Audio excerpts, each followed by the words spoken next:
Could you tell us who you are? I'm Chase. I'm Molly. I'm Megan. Okay, are we ready? Here we go. And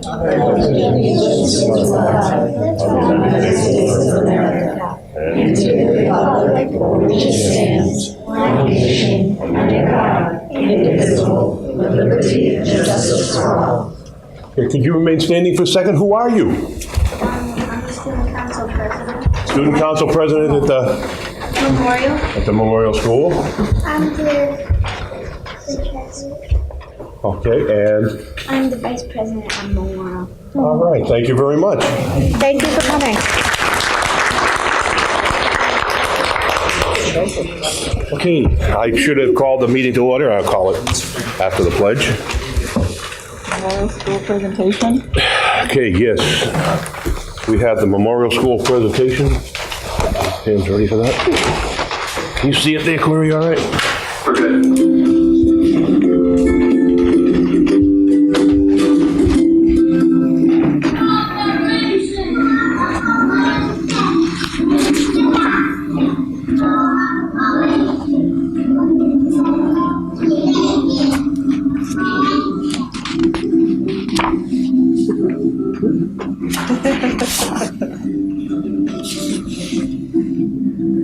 How did these have to work together when we had to get up?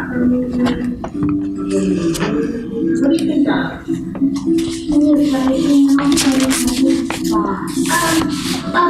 Going fast.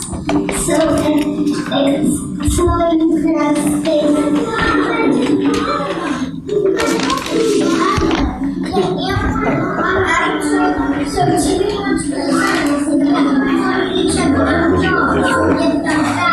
You want to say that? Very smart.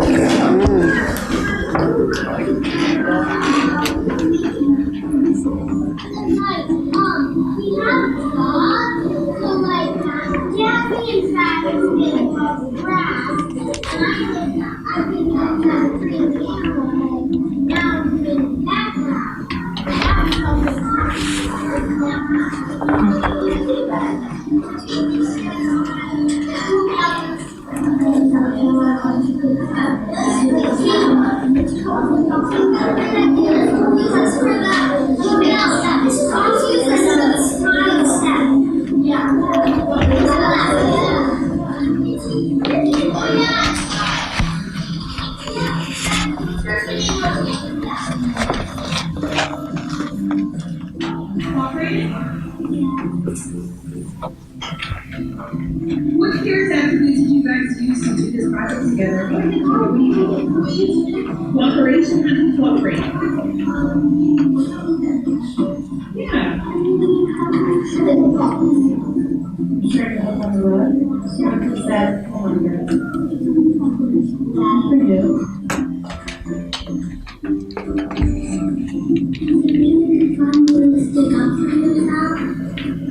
Someone was laughing at me, you could say, stop, that's not nice.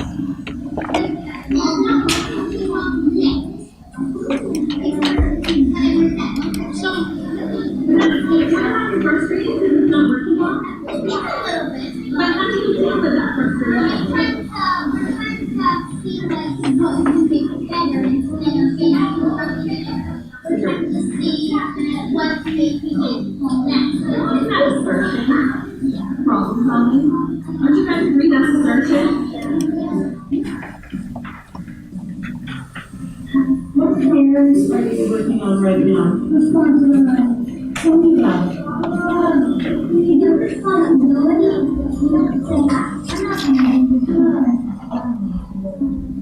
You do it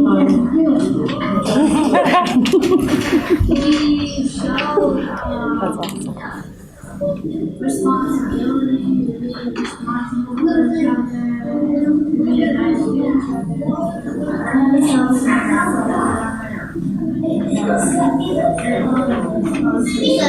Are you holding it safely? You are. 2 hands and your whole right hand. One way of getting rid of responsibility is to put it up.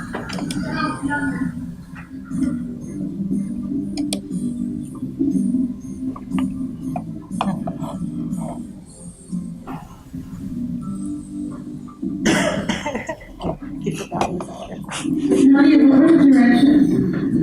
To move away. Is that what you're gonna do? It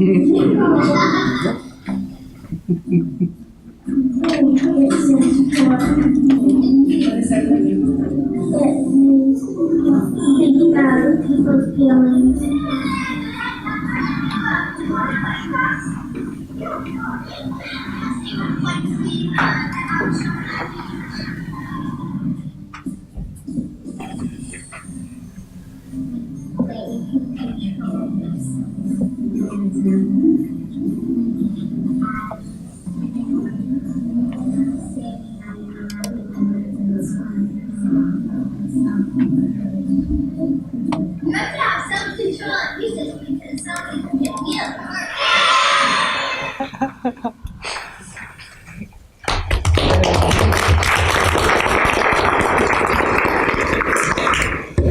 All right.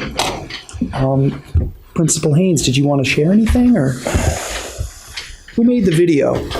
The video was a collaborative effort from a lot of the teachers in the building. What we really value at Memorial School are our work study practices, which is exemplified through the CARES attributes you saw in that video.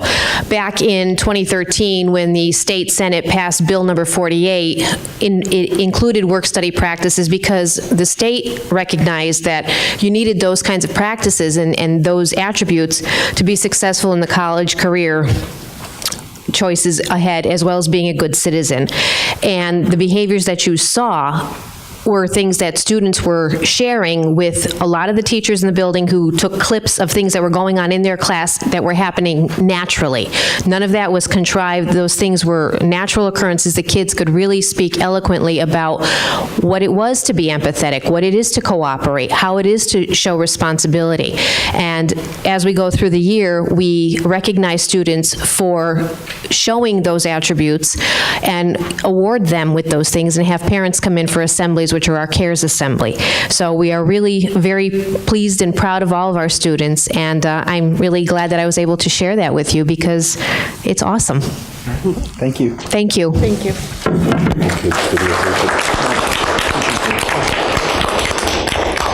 Okay.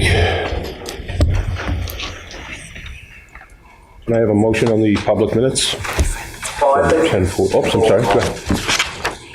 Nope, all set. Okay. Move to accept. Second. Any discussion? Changes? I would just comment, great job on the minutes. Yeah, I was just gonna say that.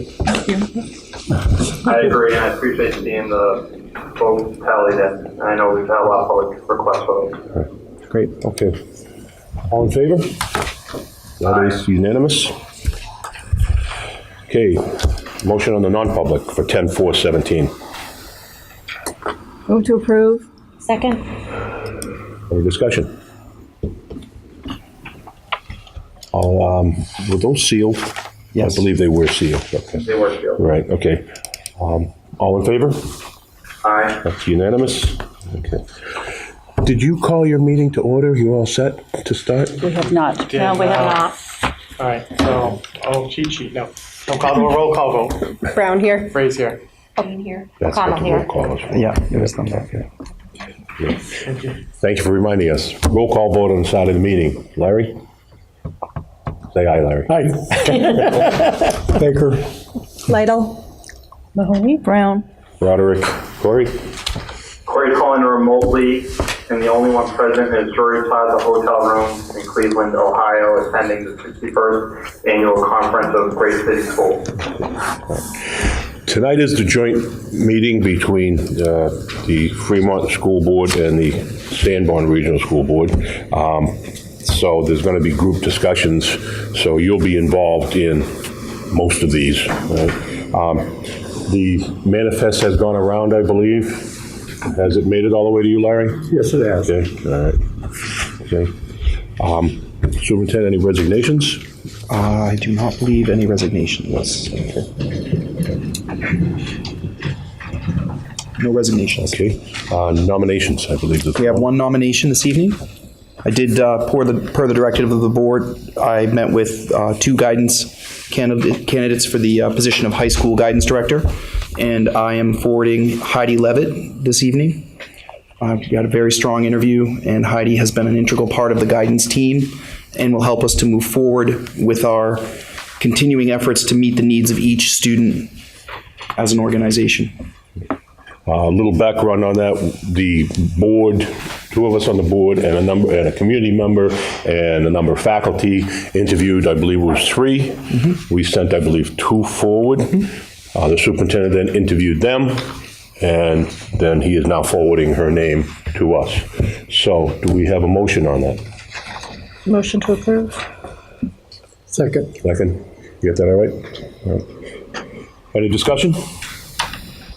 Okay. All in favor? Aye. That's unanimous. Superintendent's report. Well, I have to say, we had a pretty exciting evening. I don't want to steal Dr. Brown's thunder around the ISA committee and reporting out, but we really had a very productive meeting prior to this meeting about the school board goals and taking a look at developing a definition of student success. Dr. Brown will report more on that in just a moment. Thank you all for being here tonight. It's really nice to get to see you all together. I recognize all of your faces separately. So thanks for coming to Sanborn tonight, and it's great to have you here. It's been a pretty exciting couple of weeks, and I think that I just wanted to share a couple of really positive things that I've seen in our schools. Today, I attended a very wonderful presentation on extended learning opportunities at the high school. We had a group of professionals from the state, educators, come to Sanborn Regional High School to hear from our guidance staff, and our new guidance director, Heidi Levitt, was one of the people presenting. They presented an overview of extended learning opportunities and the ways that we can engage the community to support student learning.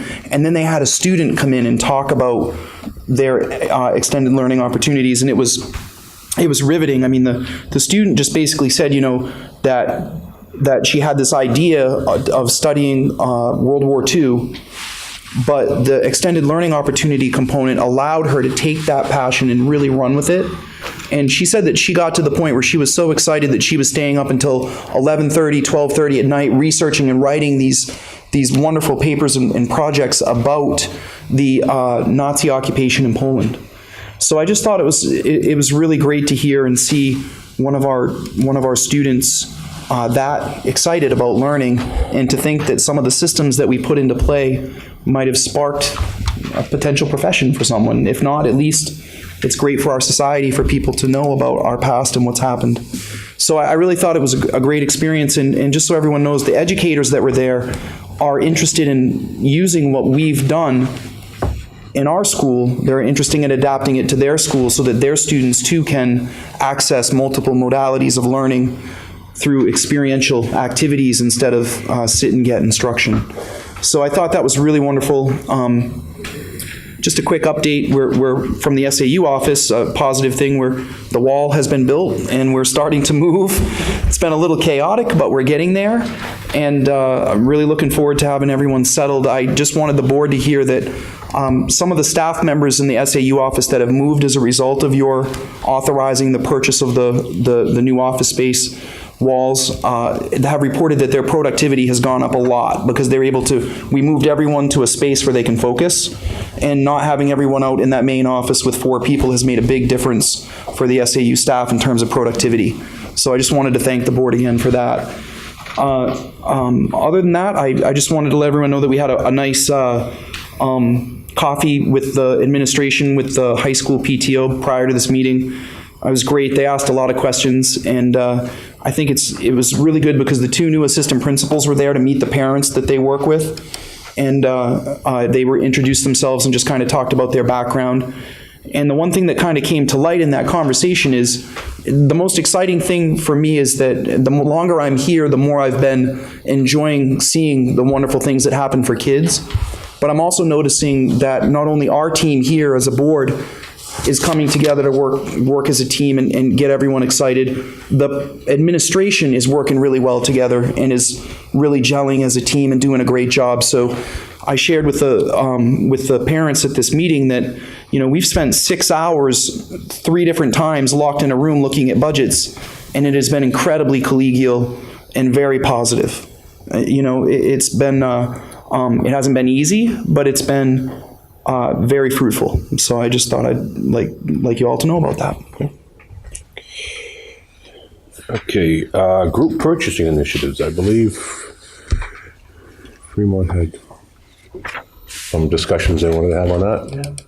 So I think what it was good conversations about, how we're a smaller school. We wanted to talk to you guys, see if there's an alternative for buying things in bulk, paper, along those lines. Or if you partner with anybody else, any other local districts, if you're finding any networks to try to, make our school dollars go further by getting into buying co-ops with other districts. I know years ago when I taught here, there was in Exeter where we could buy what I called expendables. At the end of each year, we would fill out in our classroom, rulers, pencils, papers, all that. And I understand that has gone away, which I think is unfortunate because they bought in bulk. And I don't know what happened to it or why. I've been out a few years. I think the expendables perhaps would be, I'm not sure the textbooks, actually, I shouldn't even say anything. I don't know. I think the best thing to do would be to have either superintendent to superintendent or a school board member, we're open to what you'd suggest, If we can save a nickel, we can save a nickel. Are you aware if you're currently, maybe your business manager would be the right person to ask, but if you're currently finding any opportunities in supply savings through maybe any avenues that we're not seeing, or that if we partnered that we could even save more type of situation? Being here 5 months now. Barely. Yeah, right. Maybe a trick question. Probably not high on the radar right now.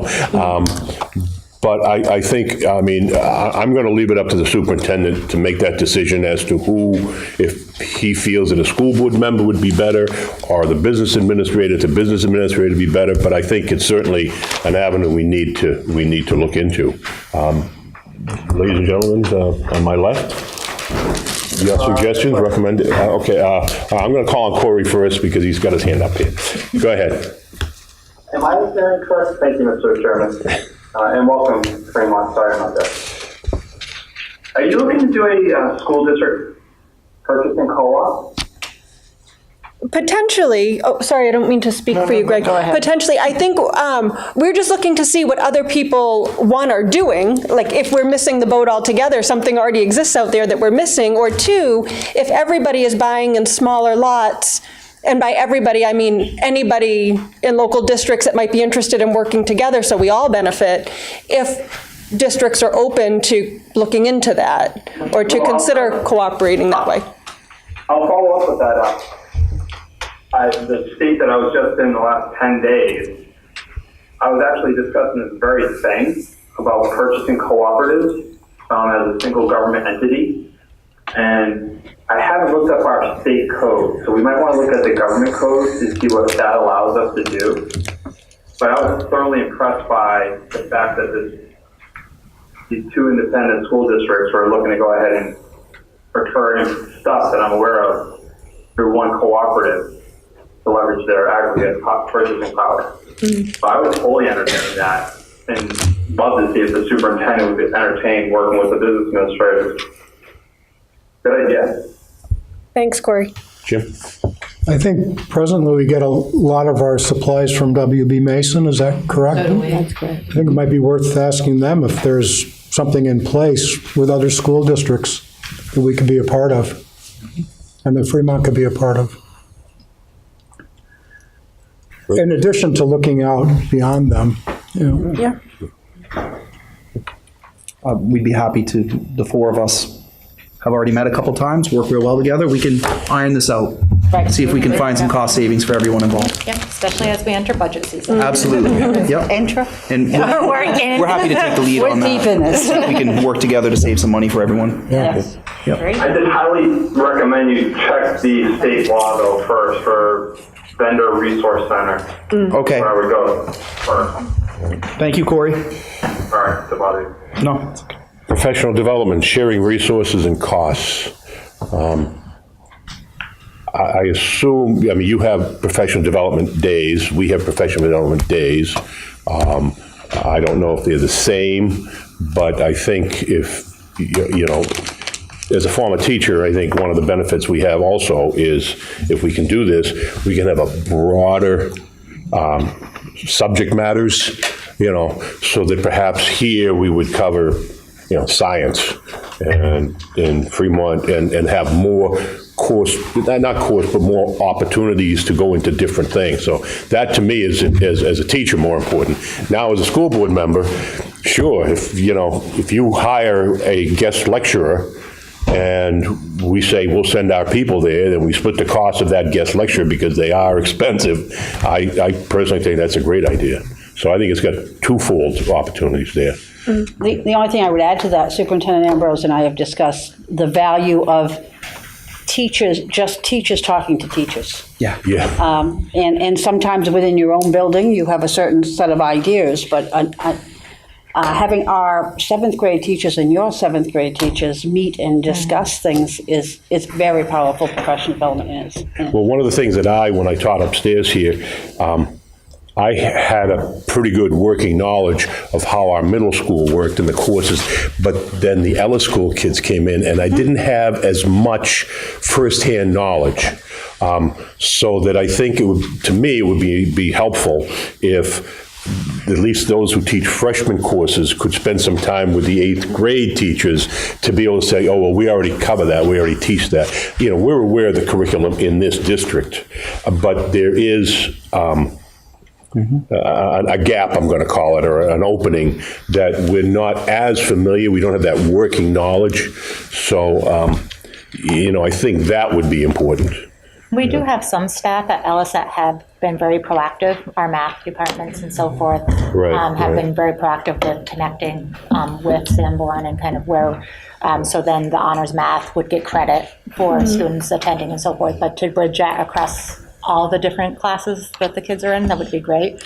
Or possibly even, I know Sanborn has had one-to-one devices all the way down to your elementary schools, and we've just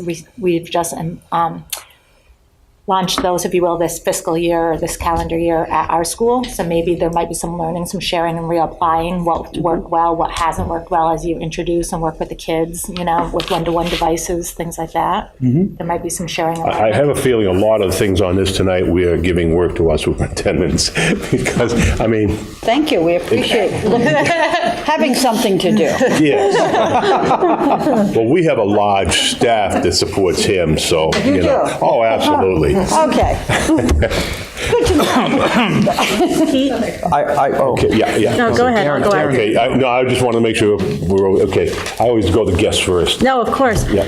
Just on the topic of professional development, so in another life, I am a teacher, and since professional development was brought up, I have to put in my 2 cents that I hope both districts focus their professional development on what the teachers are saying that they need more of, and not to focus professional development, which is a very common error, in my opinion, that school districts make based on what administrators' pet initiatives are. And I'm not casting aspersions, I'm speaking holistically from a teacher's standpoint. You get any group of teachers together, they can very quickly tell you the areas that they need more training and more support in. There is a big discrepancy typically in most school districts between what teachers say they want and need more support in and what professional development is actually ultimately offered. So I would just throw that in as a hope and a dream of mine as a school board member that professional development monies, time, and effort that the teachers spend in professional development are actually improving their day-to-day instruction based on what they know that they need and that what their needs are heard by the people planning the professional development. And I also like what you said, that there's a lot to be learned teacher to teacher. As a teacher, that opportunity to connect with people grade level above you and grade level below you and people at your grade level in a different environment is invaluable. And there is not nearly enough time spent being able to do that. And there's no time in the day to do it. So it's at days like professional development days and early release days, bless you, that should really take a priority. And I think most teachers would tell you there is never enough opportunity to collaborate with other educators to improve instruction and share ideas.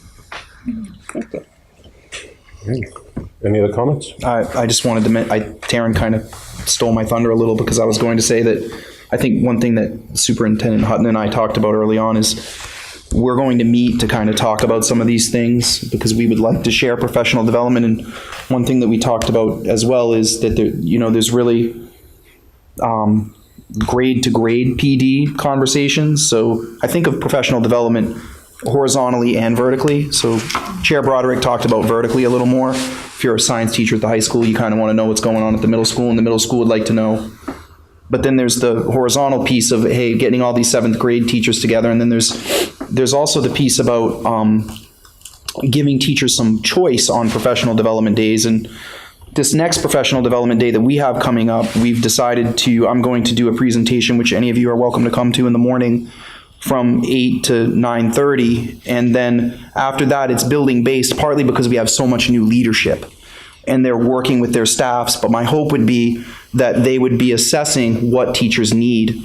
And if the folks at Fremont could do the same, we could come together and talk about that, because I couldn't agree with Taryn more. I think that effective professional development really comes from a combination of exposing people to new things a little bit that they might not know about to build curiosity, right? But not all the time, because there's also people know what they need, and we need to provide choice sessions for them to attend a topic of choice, because they're going to engage in that and then adapt it and use it in their practice more often than a sit and get put on by someone else.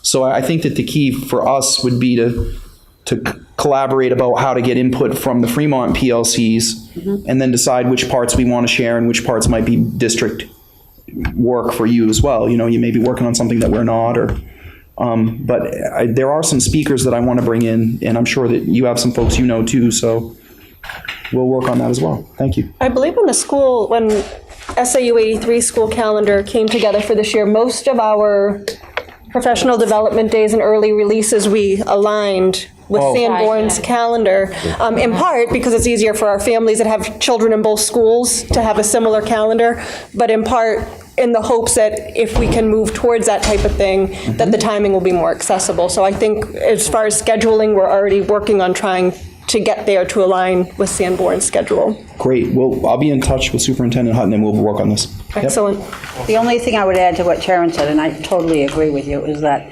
too often, and I agree, there are some identified speakers and topics, but there are so many experts in our school. Yeah. If we identify what they need, there are awesome people working in our schools, and when they present to their colleagues, it's a different kind of thing. Because if you need support with it, you know who to go to. Yeah, and it creates an energy and a positive, a leadership. Certainly does. Corey, I'm sorry. I'm sorry. I just want to make sure Corey, because we tend to forget Corey's here because there he is. Any comments, Corey? Can you hear us? Because we've lost your audio. I can hear you, and Okay, we're all set now. Thank you. Okay, you're good. All right. High school graduation rate. All right, for that, Mr. Stack, is Mr. Stack here yet? Yes, he is. There he is. Hey, Mr. Stack was going to talk about that. Bear with me a second here. Did you guys all get the handout? Yes, thank you. Good. Perfect. You're going to need to give me like a couple minutes for my computer to fire up here. I was over at the coffee hour with the PTO. We had about, I don't know, 8 or 9 parents there, maybe more. Do you guys mind, especially where the Fremont board is here? Can I introduce my new administrators so that everybody knows? Excellent. I want to bring my new high school administrators up. I'm actually going to let them introduce themselves because they do a better job at that. If you don't mind, please give a condensed version of what you gave to the PTO. No, condensed. Oh, wow. How are you? I'm Steve Krasnowski. You've probably seen that last name somewhere, and it's been just on your mind and terrible. So, short story for me, I started teaching in Brooklyn about 6 years ago. with that comes, the normal problems of an inner city school. It kind of got thrown right into the deep end and didn't sink, so that was good. And I taught social studies, and over time I just started taking on some leadership experiences, opportunities, becoming department head and whatnot, and moving on up. Eventually decided I wanted to become, and get into admin and make some bigger changes that I couldn't do within the classroom, although I do miss teaching terribly. Took a brief trip out to Colorado, taught there, and then last year I was AP, where my focus was on student discipline, restorative justice. We did a lot of good work in terms of bringing down absentee, truancy, and specifically tardies was a big thing I did. We reduced it 42%, which was huge. So now I'm here because I'm an East Coaster and I missed it here, and I love the food.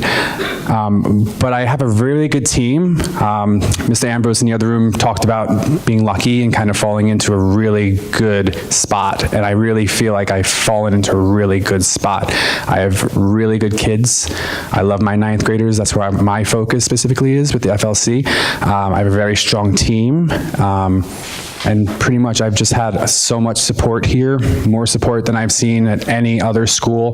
That means parents being available to come in or just available to chat on the phone. You have no idea how hard that was in New York, and even Colorado to an extent, and just kids that are willing to jump in and help us out, and teachers that are willing to take on all these hats that, other teachers I've had in the past haven't been open to do. So I know it's early on for me here, but I'm looking forward to, I've met a bunch of you individually, and if I haven't, I look forward to meeting with you and having some good discussions and really doing some good work with our kids. So I will stop talking there, and I'll pass you on to, as I always say, the other one. Yes. On the even days, I'm the other one. On the odd days, he's the other one, which I think actually makes sense.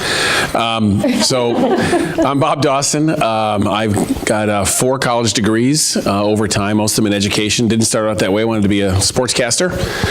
Found out a lot of people in that industry are not the nicest people in the world. Took Ed 501 at UNH and fell in love, and have been working with students for, I tell the kids this is my 36th year in high school, because if I count my own 4, it's like that. Every single member of the administrative team in the district makes fun of how old I am, except for a couple who I won't throw under the bus about that. Mr. Stack was in my class for a week, way back in the day when I worked for part of the 18 years I worked at Timberlane.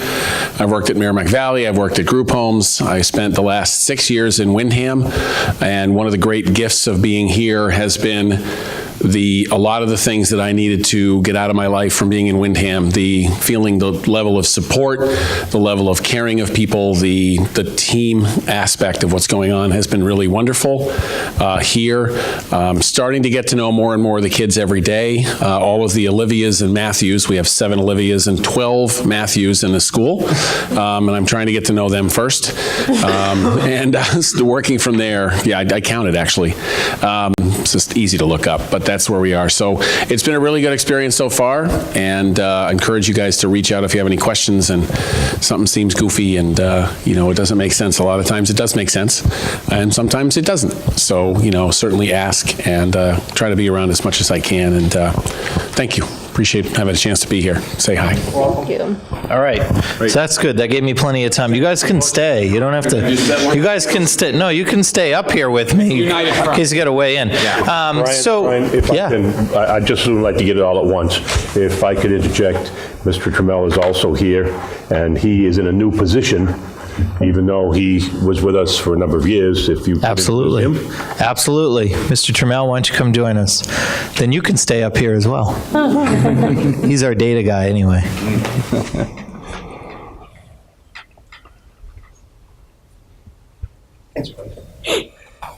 Good evening, folks. I'm Michael Trammell. I'm the curriculum director here in the Sanborn Regional School District.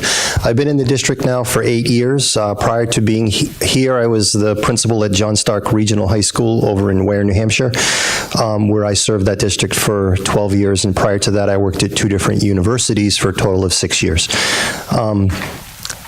I have degrees in, I was also a social studies teacher, as these two gentlemen. Mr. Stack's the odd man out as the math teacher. I was, as I said, a social studies teacher, department head, an assistant principal for a number of years, a building principal, and now when I was here, I was in the position that Mr. Dawson is in, which is assistant principal and curriculum director for the high school, where I worked very closely with the curriculum director at the district level, who was Ellen Hume Howard, for 7 years, and I transitioned this past July into the district role. So thank you very much. Thank you. And I think I know most of the Fremont board members, but if you don't know me, I'm Brian Stack. I've been here for a while. This is my 12th year. 8th is principal, 4 prior as the assistant principal here, the role that Bob has now, and prior to that I was a high school math teacher in Andover, Massachusetts. Went to Boston University, live in the community. I live in Plastow, lived there for a long time and raising my kids there and love it here. So, Mr. Ambrose asked officially Michael and I to talk to you about this, but we're all here to kind of weigh in on it, on our graduation rate. So there's a couple of reports that we put together for you. I'd like to really just focus right now, so I think it's more visual. I'd like to focus on the report that says post-secondary statistics over time at Sanborn Regional High School. So I don't know if you're, yep, that one. Thank you.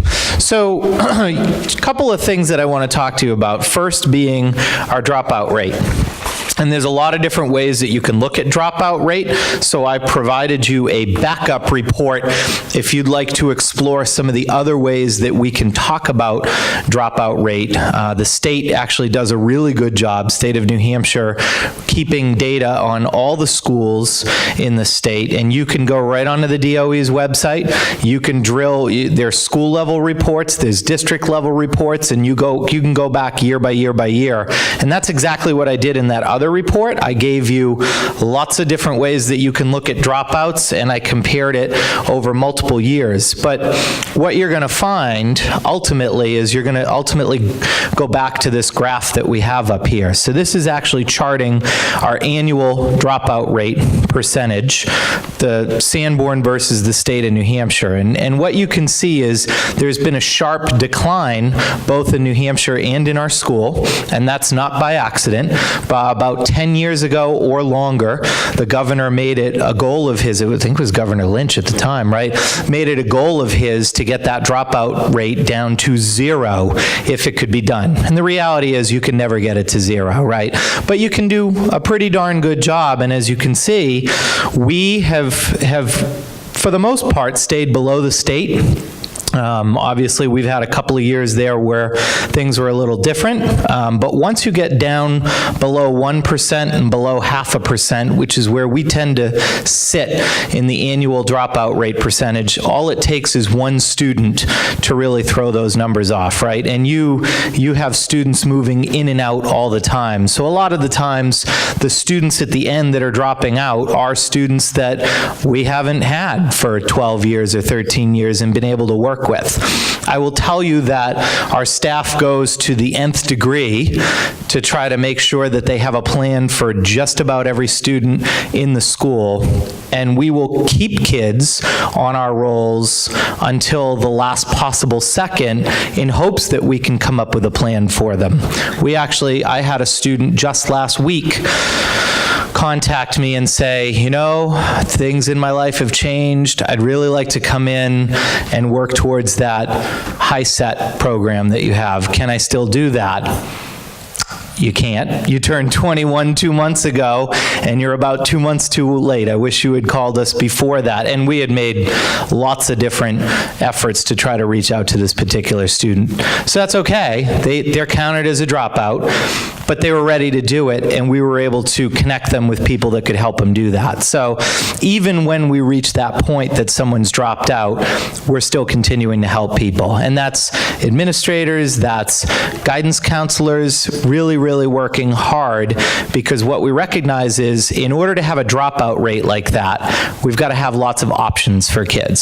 So at Sanborn, we have multiple diploma options. I think you know that. That's relatively new for us over the last few years. We have our standard 28 credit diploma, We have a diploma with distinction that's 32 credits. We also have, it's not a by design, it's not a well-advertised diploma option, but we have a minimum standards 20 credit diploma option that we will purposefully put certain students on who we know as a team are not going to be successful on a 28 credit plan.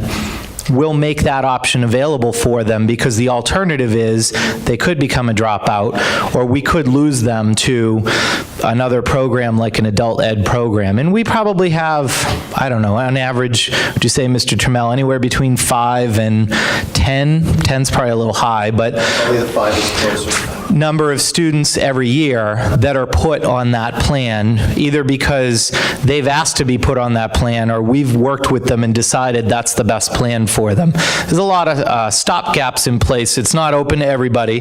They have to apply and they have to be eligible and fit certain parameters, but it's just one additional way that we work to try to reach out to kids to make sure that we have the graduation rate that we're looking for. You want to weigh in on dropouts? Yeah, just a quick comment about the problem of students not finishing and the goal to have everybody finish, cross the finish line. It's not a problem that begins in the high school.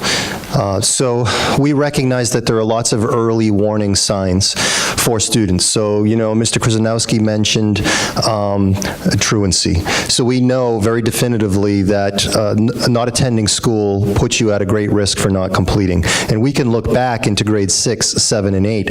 And the data systems that we have access to in the state of New Hampshire, the system is called Performance Plus, we call P+. We can go back and drill down to every single kid and we can look at their risk factors. So by the time students come up to the high school, we know who the students are who are at most at risk. One of the things that historically we found, and this is true in most communities, the number one indicator for whether or not a student is at risk for not graduating high school is how successful or not successful they are in their freshman year. So you look across the country, this statistic, if you look at the number of students who fail courses in the freshman year, it's very highly predictive of who will not graduate. And so in our school, at Sanborn Regional High School, taking into account all this information that we had with the early warning signs, many years ago now, about 5 years ago, the position that Mr. Krasnowski has was held by Ann Hadwin, and she started a transition program.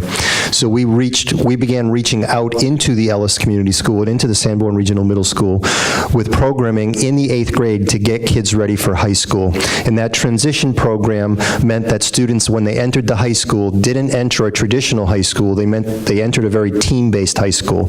So we have the freshman learning community, which is all about giving students the academic, social, and emotional supports they need to be successful in that freshman year, because we know that if they fail courses, they're at risk. That program was so highly successful in the first year of its implementation, they went from 156 course failures in the freshman year to 3 in 1 year, because a whole group of teachers could look at these at-risk students and develop programming specifically to their needs. We built intervention programs to help support kids who needed help with literacy or to attain competency. So it was a systematic approach to this. This doesn't happen by accident. You don't just drop from, 10% to 1% by accident. It's a lot of hard work and a lot of very systematic thinking. So let's jump over to the other half, and then we can take some questions. So the other chart I gave you was college acceptance. Now, college is not the be-all, end-all, and we certainly don't promote that it is the only way to go. Our goal is that every student finds a pathway that's going to work for them.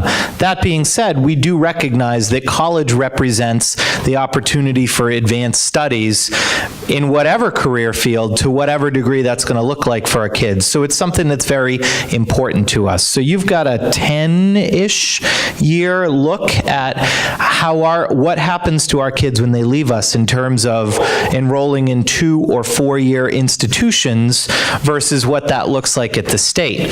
And for those of you who are having a hard time seeing that on the wall or just following the graph because it is a little busy, I'll save you some of the analysis and say that basically if you were to add up the number of students going to 2-year or 4-year schools, our average is right about where the state is, and that's consistent over the last 10 years, and that's that orange and blue graph up top. When you drill down a little deeper, what you see that for our 3 communities in Kingston, Newton, and Fremont, we have a higher percentage of students starting with 2-year programs versus 4-year programs, and then flipping that the other way.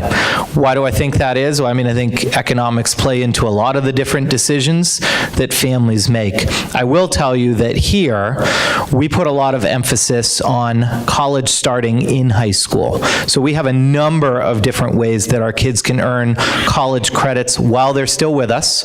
We have programs that are called Running Start programs. They're tied to Great Bay Community College, and those are opportunities where our teachers teach college-level courses for college credit, and students can pay the fee to receive college credit for that, provided they get a high enough score. We have that same arrangement with Southern New Hampshire University, so we have a number of courses that operate that way. We also have a program that's about our 6th or 7th year running this program with Northern Essex Community College, where we contract Northern Essex to bring their teachers here, and they teach a couple of classes during the school day that our students can contract to take. So it's a different spin on the dual enrollment model. This is in addition to having AP classes. So every year at graduation, one of the things that I like to do is I ask seniors to stand if they fit into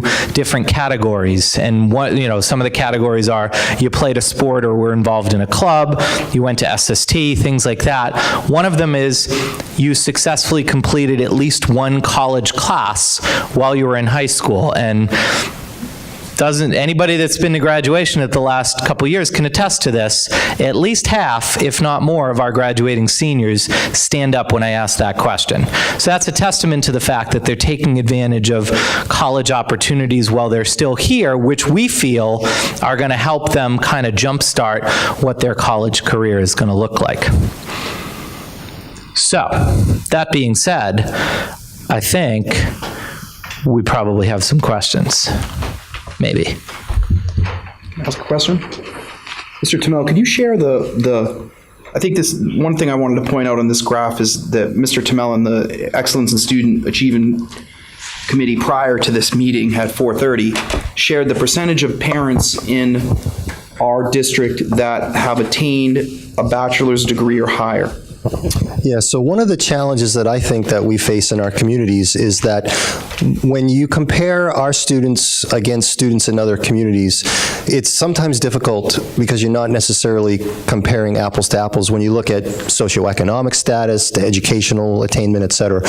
And you can go on to the New Hampshire Department of Education website, you can go on to the U.S. Census, and you can just put in the search parameter for the number of people aged 25 and over in a household by community who have at least a bachelor's degree.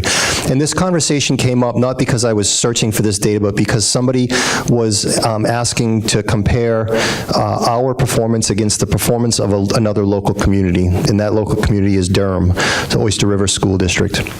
And so I said, well, look, if you're making that comparison, you need to understand a couple things. So I shared the statistics, and if you go on and you look for that statistic, the number of people aged 25 or older in a household that have at least a bachelor's degree by community, what you'll find is Kingston is 28%. Fremont is 29%, and Newton is 30%. And if you run that same statistic in Durham, the Oyster River School District, the number of parents aged 25 or over in a household who have a bachelor's degree is 76%. So you're talking about an aspirations issue. So in some of our, this isn't universal, right? But we live in communities where there isn't that level of attainment, and so it's a barrier for some students. Not for all, but it's a barrier for some, that they don't aspire or maybe don't have the financial means or the support to go on to post-secondary. So we do have that battle that we fight in this community. There's one other thing I want to point out that is available to you all. I'm not going to show it tonight because it's pretty self-explanatory. If you go on our website and go to the high school, on the left-hand side, you'll see a bunch of links. One of them is called Graduation Central. So click on that. Now that's where we kind of talk with the current graduating class about their different announcements related to graduation. But if you go to the bottom of that page, what you'll see is a snapshot report for our graduating classes that we've been keeping since we started keeping it in 2013. So that snapshot every year will show you for that particular class what percentage of kids went on to college, 2- and 4-year institutions, went into the military, went into trade schools. It will show you what colleges they were accepted to, just to kind of give you some more data to work with. And that's every single, so Dr. Brown, are you running who's running the? I am. Okay, so if you go to the high school, you got to click on the high school first. Yep. And then on the left quick links, you'll see Graduation Central. Yep, click on that. And then go all the way to the bottom of that page, because there's no announcements yet for the class. So there are all the statistics. So you can just click any one of those if you want, just to kind of show folks some of the data. And it's a little hard to read, but you're seeing all kinds of data there on that particular class and the colleges that they were accepted to. And so you can start to look at that over the years. If your child is thinking about applying to a certain school, it's always helpful to know whether or not kids from Sanborn have been accepted to that school in the recent history. That is actually helpful when that's happened. So, yeah. Question? Have you done any follow-up with, once the students arrive? First of all, how many actually go after accepted? And then how many are successful in yes 4, 5, or 6 years? So here's what I will tell you. 4 years ago, we use a program called Naviance, which I think most of you are familiar with. If you're not, that's a online tool that we start using with our kids as early as actually middle school in our district. Maybe I think at Ellis as well. Definitely by the time they get to 9th grade. It's the way that they explore post-secondary options, colleges and careers. When they get to the end of high school, there's an opportunity, Naviance gives us the opportunity to track them moving forward. So Naviance, this is not a feature of Naviance, they pay for this service through the National Clearinghouse, and we're able to do it because in New Hampshire several years ago, not that long ago, they started assigning state-issued ID numbers, which allow us to track that. So in 2013, we purchased that module, which means that we're starting to get data on that. So we don't quite have enough data to say how many kids have successfully completed a 4-year institution in 4 years, for example, because we haven't had it that long. We do have 3 years worth of data in there. So what that data will tell us is, I was actually just telling this to the subcommittee this afternoon, we can run reports that tell us what percentage of our kids, because they say they're going to enroll, they actually enrolled right after high school versus 6 months after high school versus within 1 year or 2 years after high school. We can also look at what we call college persistence rates, which is the percentage of students who successfully completed their first year of college and returned for a second year. We will be able to track how many completed a 4-year degree in 4 years, 5 years, or 6 years. So that part is coming soon. I will tell you, so it's a little early with the data because you don't quite have enough to have a trend, but I will tell you we have 3 years of data on a good statistics, which is called college persistence rates. So on average, 82% of our students return from year 1 to year 2 of college, which is definitely higher than the national average.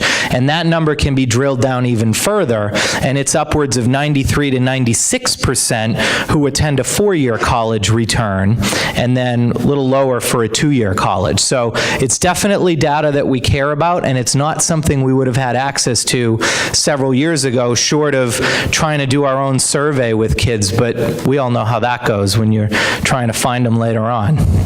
Thank you. Well, to stick up for you, Mr. Stack, but that statewide accountability initiative doesn't really exist in New Hampshire. Which that you're describing. So I appreciate I just want to say thank you very much, while I got Mike here, for sharing insight regarding strategies being used to address the dropout prevention. Thank you, Corey. I don't know who's, I'm just here to answer. Looking at the dropout rate annual percentage, Yes. where it's ticked up, Yep. can you use that graduation central to extend that line? Does it come back down, or does it level off, or does it keep going up? What is that going out to? So we don't have the data yet. Got 15, 16.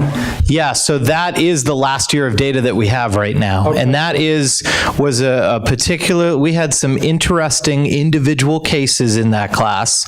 I don't know that that is the norm, because I suppose one could argue, ooh, what's happening here at the end? Are we going up, or is this a blip in the radar? I'd like to think, given some of the makeup of the situations we were dealing with, it's a blip in the radar. Of course, we're certainly going to be paying really close attention to that at the end of this year when we get our rates. So we haven't quite gotten the next round of rates. Usually the state lags by the time we get those. It's January, wouldn't you say, Bob?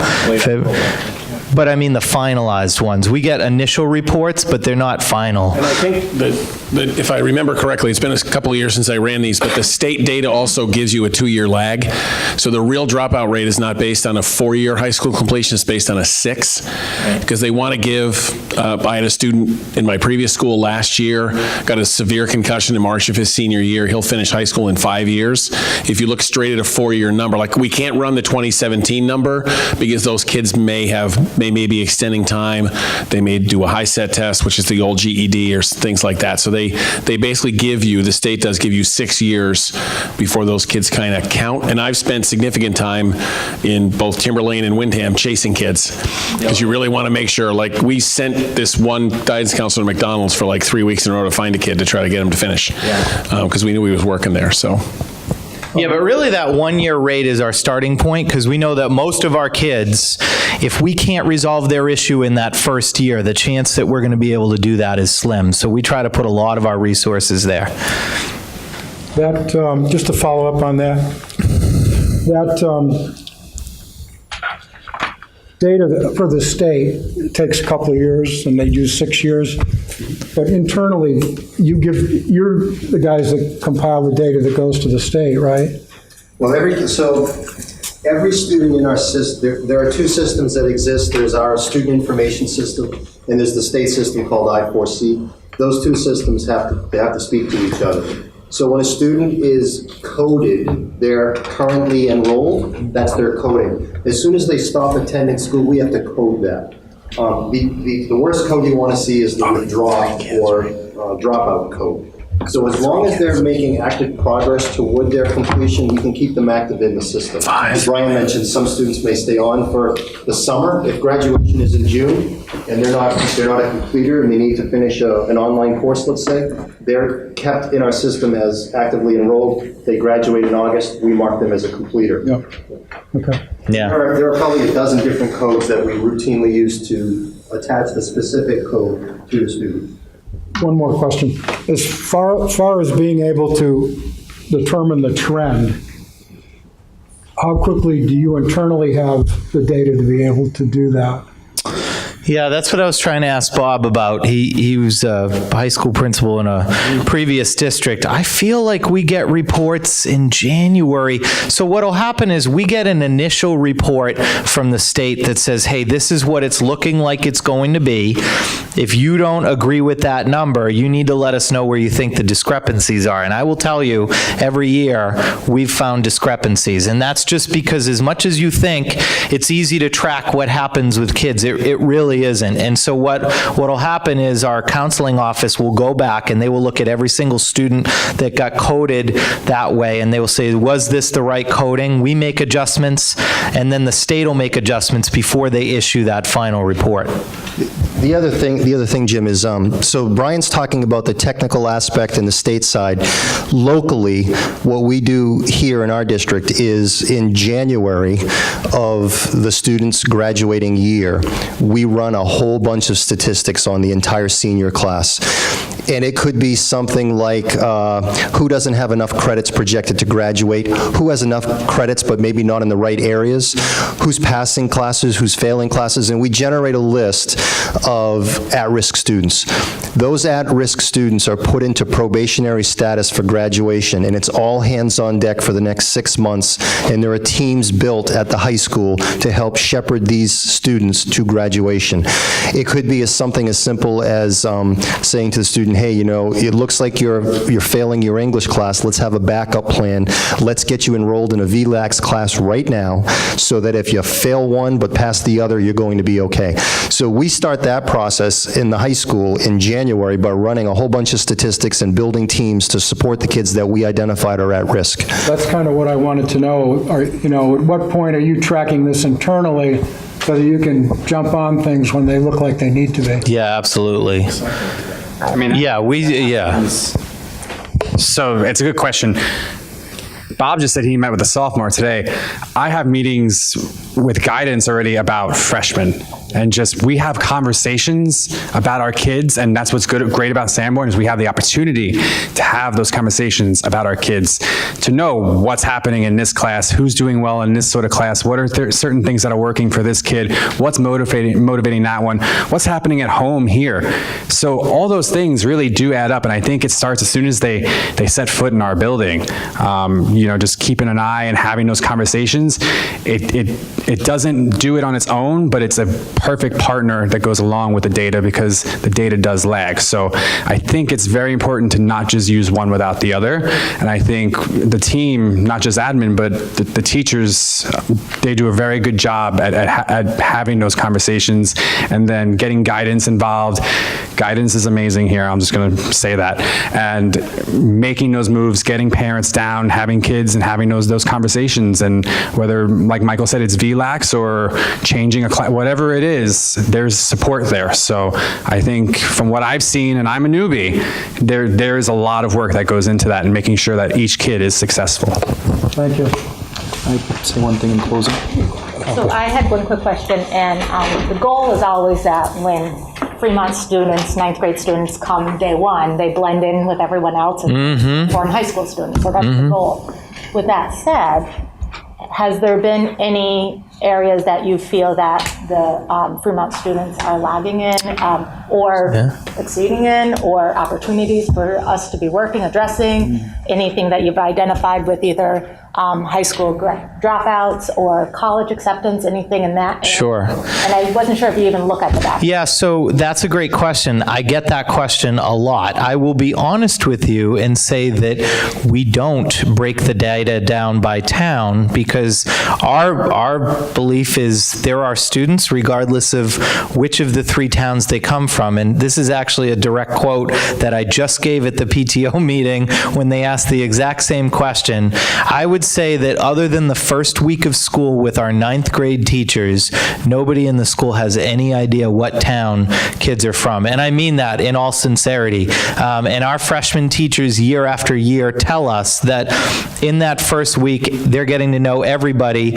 So obviously kids gravitate to the ones that they know, but within the first 30 days of school, they really have no idea who's who. And there isn't anything apparent to us that says one school is better or worse than the other. Again, we don't track it because even internally on the SAU 17 side, like I don't want to be in a position of saying one elementary school is succeeding and one clearly is not, because look at it's just we don't try to operate that way. I know that you guys have, which is I think is a great thing that you should do every year, requested data so that you can do some of those statistical studies for yourselves, which is fantastic. Having said that, I will tell you that some of our best and brightest students every year regularly come from the town of Fremont, which is fantastic. You got some great students that come in with really high aspirations and goals and drive, and I think when they get here, they realize realize that, yes, it's a big school, but it's not as big as they thought, because they go into a 9th grade learning community that seems smaller, but they get to meet a lot of new faces, and they're also excited to just to identify as a new high school student, that they almost forget where they came from, and they definitely, by the time they leave here, feel like this is all they're building collectively. And I would hope that that would exist for many, many decades to come, because it should be that way. That's how we see it, at least as the adults. They'll wear Sanborn swag. Might be good. Fremont. Might be good for our student rep to weigh in on that, which I hope you're planning to do. I am. Good. So I am an Ellis student, an Ellis graduate, and when I came in, I had a lot of anxiety about being from Fremont. There was only 39 of us in my class, and we came in, we were like a quarter. But as weeks went by, I felt very seamlessly transitioned, and right now most of my friends are like a really good mix of Fremont kids and Sanborn kids, and it's getting to the point when people are like, "You're from Fremont?" Like no one even remembers anymore. And I personally really feel like I was well prepared. I'm in high-level classes, and I'm very, very involved in everything. But that's just that was my experience, and I definitely know that a lot of the Fremont kids also feel that way. I know it was like 7 or 8 years ago, there was a concern amongst Fremont families that they didn't feel like this was their school. There was nothing about it that said Fremont. That was actually the year that I went out and bought all the light pole banners that are there, that very specifically have all 3 towns listed for that reason, because I know it's the first thing you see when you get here. And you're shaking your head because you know that. Right. Can I make one comment? Yep. I just wanted to thank you all, for the 4 of you, for being here and taking the time to put this together. And when Mr. Trammell shared, I just want to bring everyone's attention before we close on this part of the evening on this graph about college acceptance. Because having been a high school guidance counselor and working with tons of very challenging students, I think that this is a data point that really outlines the success of our initiatives around the freshman and sophomore learning communities. So if you think about the question that Jim asked, which is a fantastic question, how do you know internally which ones could be in trouble before? We don't want them to become a statistic, right? We want to catch them ahead of time. We know in 2nd grade which ones are struggling. So the idea was that they created this freshman learning community to grab them in their freshman year, get them connected to adults, and have them engage in school. And so we are being very careful through the budget process to not disrupt that. That the freshman learning community and the sophomore learning community, if those programs were to change, this would go up.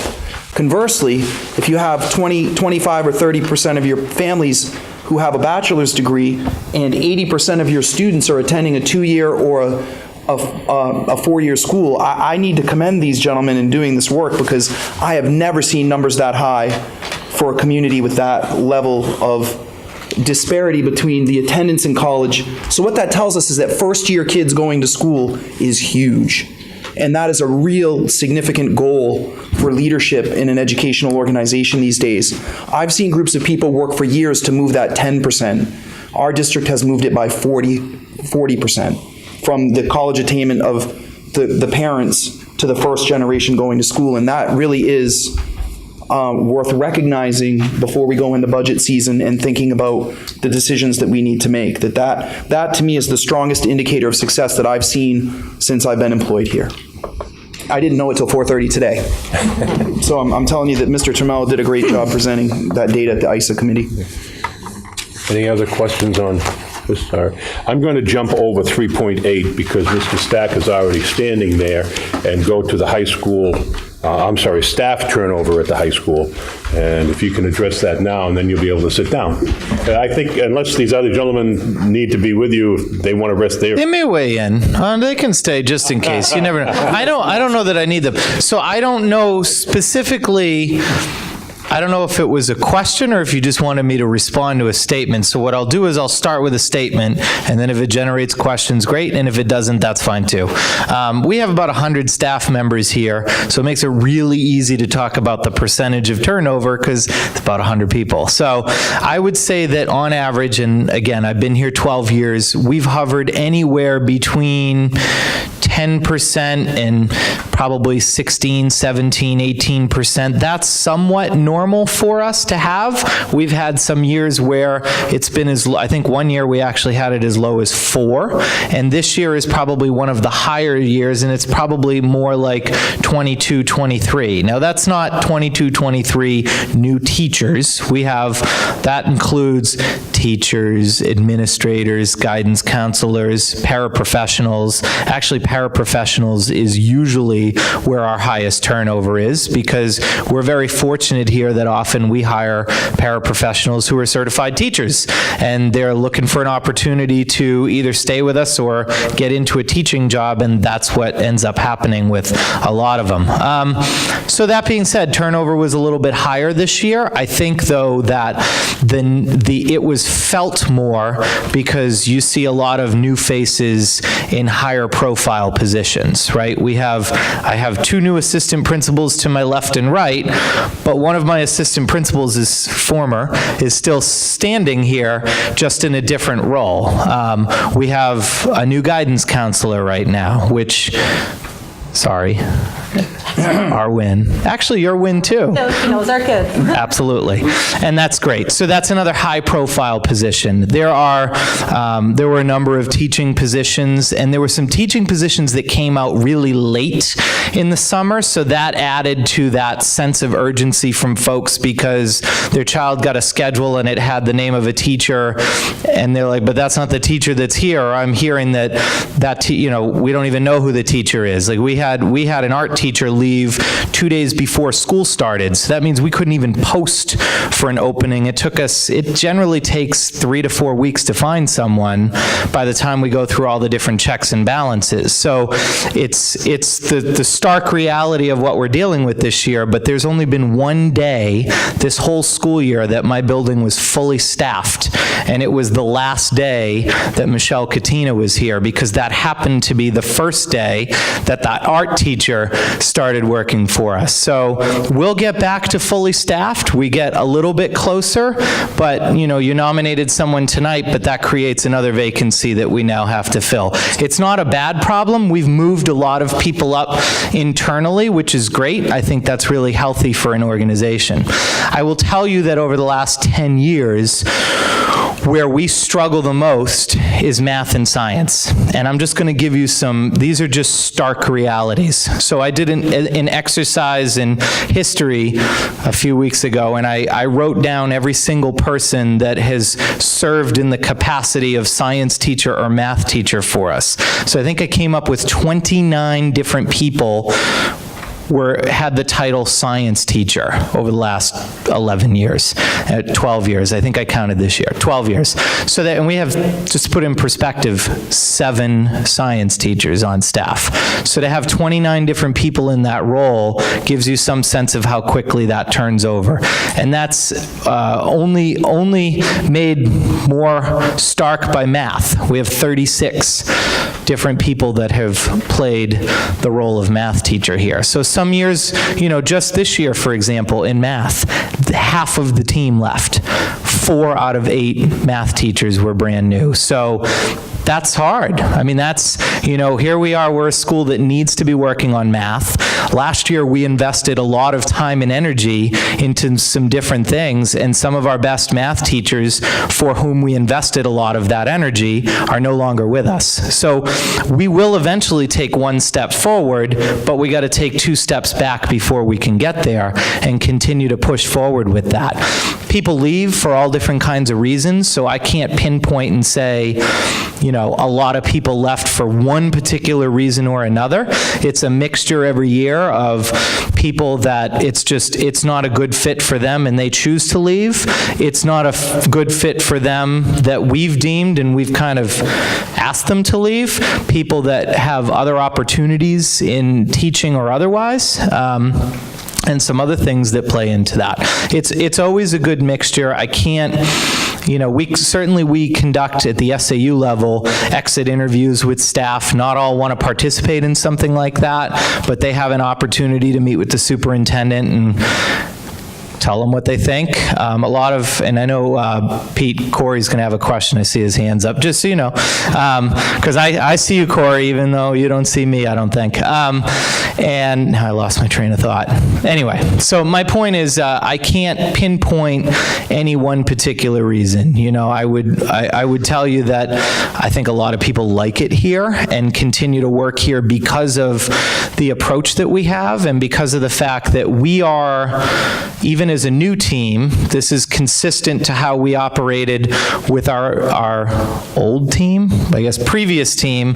We're not micromanagers. So we are not going to say to teachers, here's what you need to do and exactly how you need to do it, because there will be no buy-in from staff to advance work here. So what we do is we set parameters. We're rowing in this direction. We'd like to give you an opportunity to innovate. Here are the parameters that we'd like you to stay between, and we give them that autonomy to work collaboratively in groups on making some of those decisions. We believe that if individuals were making the decisions, the results may not be as good as when a group makes those decisions. They own the decisions. So on the flip side, they may choose to do some things that we may say, I don't know if that's such a great idea, but I'm not opposed to it. If they think it's going to work, I'm willing to help support them in it. And there have been times that we've been pleasantly surprised. Things pan out better when the teachers come up with it. There have been times where they kind of learn just like our kids would. They try something, it doesn't quite work, and we say, all right, well, let's pull it back. How could we adjust it? And again, they continue to have that buy-in. So, yeah. See, I told you wanted to stay up. So just one quick comment about the math and science. For those of you who don't know, the state maintains statistics on the number of people being certified in. So the state the New Hampshire Department of Education doesn't just run K through 12 institutions, right? They actually certify colleges and universities, and there's a whole process that they have for review. So they maintain statistics on the number of folks being certified in different areas. And when it reaches a crisis stage for a specific certification, they deem that certification a critical shortage area. And so historically, the big critical shortage areas are special education, science, and math. So it just so happens that the two that Brian mentioned of math and science happen to be critical shortage areas, which means that not only are we losing the teachers that we've invested a lot of resources and time and energy in training, but there aren't a lot of people behind them waiting for those jobs. And so the people that you tend to get are the inexperienced ones that you have to train up again. And then the reality is that because it's a critical shortage area, you're extremely mobile. So in this area, there are lots of places that you can go. And Brian mentioned losing 4 math teachers. Every single one of those 4 math teachers went to one of our surrounding communities, and they will tell you that each of them got between a $10,000 and $15,000 raise by going one community over next door. And historically, that's for 2 reasons. One, every year that our teachers didn't get a raise, they didn't get a step increase. So they will never catch up to where they would be in another district. And those other districts pay more to begin with. So if you go, you get 2 bumps. You get put onto the stage where you should be for your education and experience, and you get the added raise that you would normally get in a higher paying district. So we're losing our most critical teachers. Literally can go next door to Exeter. We lost 1 there. Next door to Timberlane, we lost 1 there. And next door to Pinkerton Academy, and we lost 2 there this year. So it's a very difficult problem for us to battle. The other thing I would mention is that in terms of this year's turnover, not just at the high school, but district-wide was a little higher than we had anticipated. So as the guy who's responsible for the mentoring program, we had planned for 9 new teachers, we had 21. So 21 new teachers across the district from pre-K through grade 12 that we're trying to, bring into our Sanborn culture. And I will say the last point I want to make is I hear this a lot from high school principals. We're a close-knit group. We all talk. We all meet at different things. Most principals will tell me that when a Sanborn application comes across their desk, it almost always is guaranteed an interview.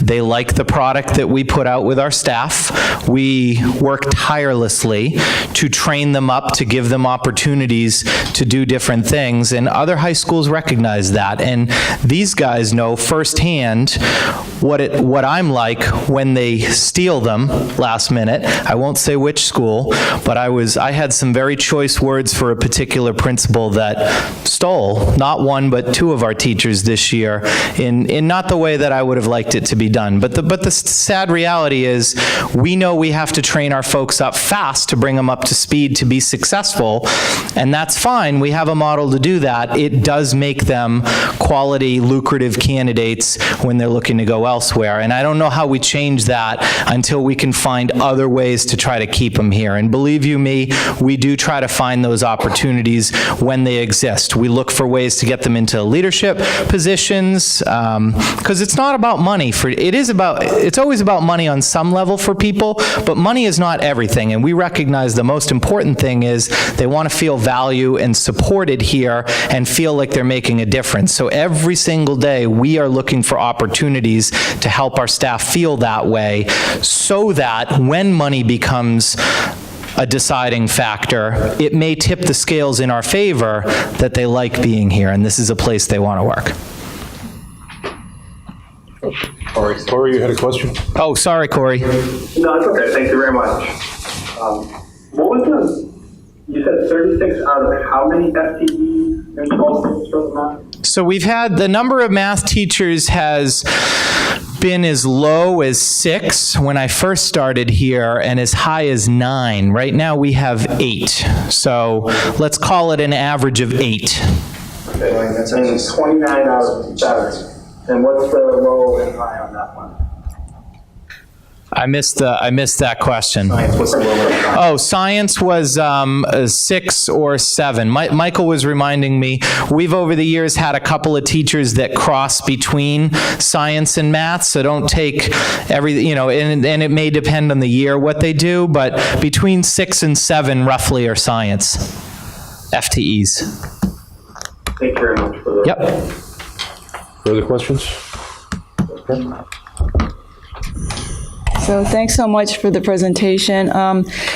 Many do transfer, but rarely do they transfer to top-tier universities. That's pretty rare. And so I think we need to better serve the highest performers in our district. And while dropout rates are declining and graduation rates are staying pretty high, the test scores, not only locally but across the state, have declined from 2009 till the present.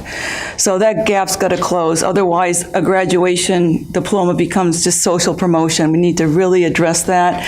And finally, historically, underpaid STEM instructors need to be paid more, but I don't think the cause is the teachers' contracts didn't pass, but union regulations prevent us from providing signing bonuses for hard-to-recruit fields, and that's another way to look at it, something we're working on. Thanks so much. Thank you. Okay. Thank you. Okay. Thank you, everyone. Thank you. Testing update. So I was, Michael, you may want to hang up there for a minute because I'm not sure what the question is about testing update. So it was on the agenda that you folks sent, and I was just hoping to get a little more clarity. I think it was just, we know that testing does not necessarily, can't look at it in a vacuum. Yeah. You have to look at it with the whole student and the whole community and so forth. But we were just curious of where Sanborn's testing, and if you are pleased with your trajectory or kind of how you're feeling your results have been and where you're going, especially because you are working outside, creating your own system. Exactly. Yep. I think that we have some work to do on our test results, and I think that I get nervous because even the state in their proposal for the ESSA reauthorization is saying that they recognize that there's too much weight on the SAT. So I get nervous about talking about test scores for tests that were not designed to be a summative assessment. The SAT was created for the purpose of sorting people into buckets. You go to college, about a third goes to a 2-year school, technical voc, and a third goes to the world of work. Worked great in the industrial age. It's not so good when the middle and lower level jobs are going to be gone. I always refer to the self-driving taxi cab that Google is going to put out soon. A lot of folks would get out of a 2-year school, maybe grab a job as a cab driver, find their way. Not anymore. So I think that it's important to note that we certainly recognize that there's some work that needs to be done on the SAT, particularly in the area of math, and we are looking at that. One area that we've looked at is that in order just for Fremont folks to be thinking about, your kids have to come to school enrolled in geometry to succeed at the SAT, to even have a chance. So we're really looking at scope and sequence in that professional development piece. I would love to see our math community between the two districts come together and talk about math instruction. We are at the state level or better in grades K-8 in our district. And I think the hardest part for us is that the high school measurements, frankly, I don't feel are truly aligned to the curriculum. And we're looking at that as a big part of the work that we're going to do the next few years. Having said that, I love the fact that the state recognized in their ESSA application the variety of indicators that can meet the needs of many different students, because I think that we need to recognize that if a student attends the SST program, earns a certificate to be a welder, and then goes to vocational school and becomes a successful welder, I kind of feel like that's probably success, and they may not do so great on the SAT, and they may not value it. So we're trying to figure out how much of is it aspirations. So what we've noticed in our SAT data is that the SAT data looks exactly like the information that we were talking about with grade level or post-secondary degree attainment. 30 to 40% of our kids, the kids who are going to college, who come from college homes, are doing fine on the SAT. The next group is being told to take the SAT even though they know that they're going to a vocational school, or maybe their families don't value it, or maybe they do and we need to support them. I don't know the answers.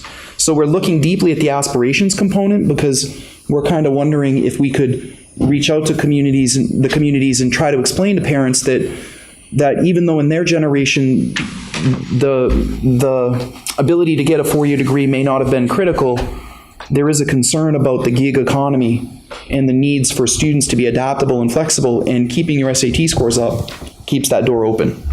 So I just think that we are undergoing a very, very thoughtful and step-by-step process right now. The first step in our goals is to identify the definition of success. The second step is to then decide which indicators or data would define that success, and then make specific goals about those indicators for the future. And certainly we would love your input on that.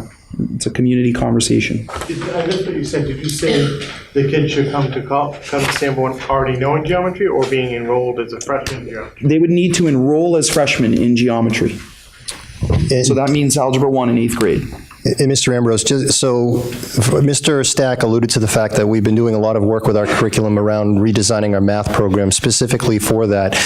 And we've moved away from the discipline-specific sequence of Algebra 1, Geometry, Algebra 2, and gone to an integrated program where kids actually have experience with algebra and geometry in the first year. Our biggest problem isn't necessarily, at least our experience has been, that our biggest problem is the students who come to Sanborn and who are not enrolled in at least Algebra 2 or its equivalent, say a Mathematics 3, at the beginning of their junior year. Because the SAT includes Algebra 1, Geometry, and Algebra 2. If you have not had, and we can look at statistics and I can blind you with the number of kids, we can predict right now, if Mr. Ambrose is alluding to this fact, if you don't come in at a specific level in high school, I can almost predict what your SAT score is going to be. Those students are really up against it if they come in behind. So we've moved to a model where kids are coming in, most of our kids are coming in at Integrated Math 1 at the high school, which is a combination of Algebra 1 and Geometry. One other quick thing that we did this year in grade 9, historically we've done, we started off giving the PSAT test to students in grade 11. Several years ago, we began paying for all 10th graders to take the PSAT, and this year, for the first time, we gave the PSAT to all 9th graders. Now, that test in and of itself isn't worth much if it's only used for practice, because if you give it once in the freshman year and give it once in the sophomore year, it doesn't do a whole lot to get kids prepared. I guess it shows them a little bit about the types of questions you'll see on the SAT. In our perspective, the value is that once students take that assessment, they can enroll in the College Board account and get connected with the Khan Academy SAT prep program. So there used to be, lots of different folks who would hang a shingle out and be SAT prep tutors, and kids would sign up and do night classes for SAT prep. The College Board has actually signed on with the Khan Academy to produce the only sanctioned College Board SAT prep program, and it's online. And what ends up happening is the student takes the PSAT, and depending on how the student did on all the different subtests on the PSAT, Khan Academy builds a personalized learning program for that student to develop in the areas he or she needs to develop. And there is a predictive value, so they can pretty much predict if you are using the system the way it's supposed to be, you're going to gain at least 30 points between your PSAT and the next PSAT or SAT, depending on what comes next. So it's a great way to help boost kids' ability levels. Now, you could argue whether or not that's actually teaching them math or English, or if it's just teaching them how to take the test or think like an SAT test taker. So whether it's valuable or not, we're feeling pressure to improve our students' SAT scores. It's just one of the things that we're trying.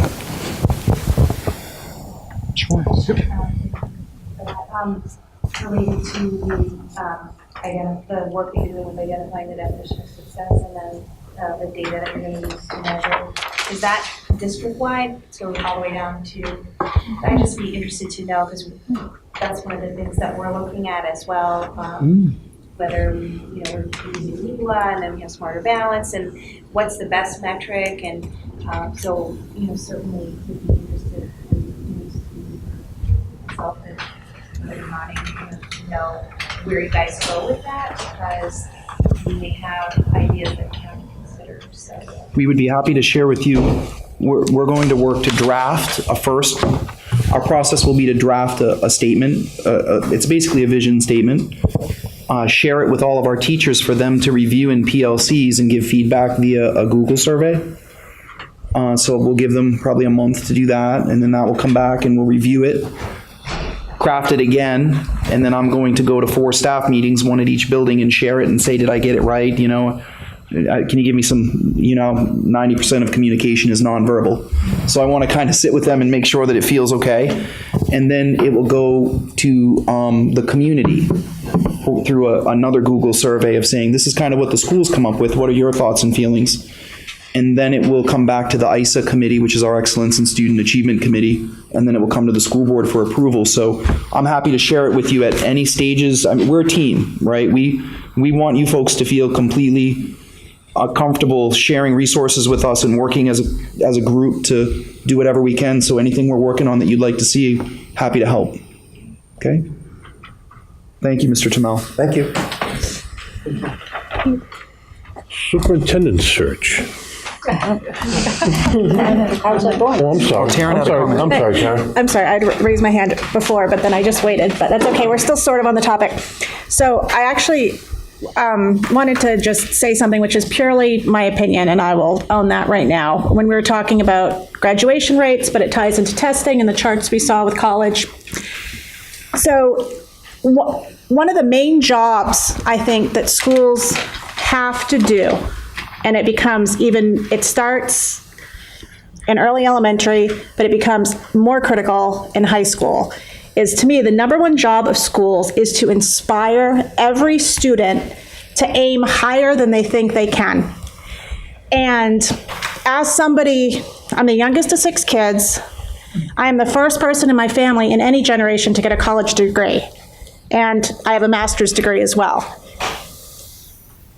the schools that I went to, there was never any message other given to me than, you can do this. This is where you're heading. We are going to support you. Here's colleges you should be looking at. Hearing, and this is my opinion, I have heard a lot over the past time period as a board member about college isn't the be-all and end-all, and kids go all different places, and well, the families, have a small percentage of the families have college degrees compared to other things. I am troubled by that kind of acceptance of, well, this is how it is. Because the number one job to me of schools, and that I have 2 children in this district, I think schools have to inspire each and every kid to aim higher than they think they can, higher than their parents think they can. And does that mean every single child should have to go to college? Of course it doesn't. But I feel very strongly on a personal level that every single kid in our district should feel like they can go to college, be successful in college, get into those colleges they're applying for. And I hope that message is consistent from when they come in the pre-K program, through any elementary school, through the middle schools, and at the high school. And as a parent and a first-generation person in my family, including my parents, my grandparents, to ever complete college, I am so glad that I was surrounded in the schools I went to by people that there was never any doubt that that was something that I was going to be expected to achieve. And I really, really hope that that is the message that is consistent at Sanborn throughout. That's definitely the message, again, on a personal level, that's the message I want my children to get. And does that mean there's something wrong with trade school or choosing to go to work or a family business or trades? Of course not. But every single kid, I think, needs to feel like they can go, they have all the options, and it shouldn't matter whether mom and dad went or not. That should be something that they can aspire to and they can pursue if they want to. And it's the school's job to make sure that that happens. I wish we could meet and adjourn here and good job. Thank you. Okay, superintendent search. I'm sorry, anyone else? No? Okay. What's your name again? Phil. Yeah, okay, Phil was hired permanently. Superintendent Ambrose, Tom Ambrose, was hired effective last Monday, I believe. Yes. So he is on board. And I will tell you, I just counted them up. I came up with 11 leadership in the school district. We have turned over, 13 we have leadership positions, I believe, and 11 of them were filled this year. From our superintendent to our business administrator to principals to guidance directors. And I will tell you, as a former teacher and a person who is now on the school board, it's been 2 months, but I will put our leadership team against, I was saying against anyone in the state. No, I'll put it against anybody. We have a phenomenal leadership team. And I am very, very pleased. And I've said this before publicly, I'm very pleased with our school board, because you can imagine if you had to hire, well, I don't know what the percentage is, but 90+% of your, I call them command staff because I'm military type, but we really, really worked hard, and I think we've been very successful, and we have quality people. So just that's my patting us all on the back and telling you that I think it's going to bring a lot of stability to the school district also. So any other comments on this? And did you say he's formally? Yes, I thought that. I guess I was expecting them to read between the lines. Yes, I accept it. I think I said effective last Monday. I believe I said effective last Monday. Right, Phil? Yes. You know that's going to stick with you now. Yeah, great. Why couldn't I pick something cool? I will say too that it is very nice to be here, and I just wanted to quickly echo Taryn's point that I'm a first-generation college student. No one in my family went to school. I named my second son after my guidance counselor. So Taryn and I share a very strong passion about this message to kids, and I was really glad to see that data that said that 80% of our kids are going to some kind of secondary school. But I think that that aspirations component is, as I continue my entry plan and meet with everybody in the district, either individually or in small groups, which at this point will finish about in January due to the budget process, I hear one message, which is that this aspirations piece is really the core of our work. That's the heart of what needs to happen next, to give kids that message that you can, and we're going to help you. The one thing I will say is that the Sanborn High School staff, having spent quite a bit of time with them lately on a variety of things, I said this at the guidance meeting today. I met with 6 of the guidance staff, or 5, or however many they were there. I said, the one thing I've noticed is that if a kid in Sanborn says, I need help, everyone would rush to their aid if a kid comes through the door saying, I want to do this and I want help with it. And they were like, yep, that's pretty much it. So I just thought as Fremont folks, you would like to know that that's the synergistic energy that I feel, and my office is connected to the guidance office. So of course I'm always over there nosing around because it's just fun to see kids. But I think it's really cool that that energy exists, and we just want to explode that. Okay, budget planning for fiscal 19. I'll just give you a quick update. Budget planning for FY19, November 1st. Did everyone on the Fremont board receive our budget timeline? It's on the website. We can send you a copy if you'd like one. Would you like that? Yes. That'd be great. Thank you. Phyllis, could you send that to them, please? The big dates, and this is kind of for the camera, I just want everyone in the community who's listening to know that November 1st is when I'll present the budget. November 15th is when we will have comments on half the budget. And November 30th, which is a Thursday night, will be an evening that we present in conjunction with the BudCom, but the Budget Committee will be hosting that night because we invited them to our meetings and they wanted to share. So we're going to one of their meetings.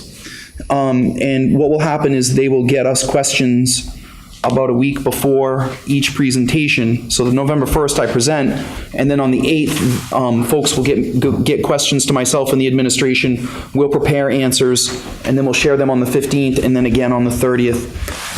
So that timeline is available, and we'll send that out. When you say folks, school board members. Thank you. Yes, school board and BudCom members will be sending us questions. Thank you. So we will get, the school board will get the budget.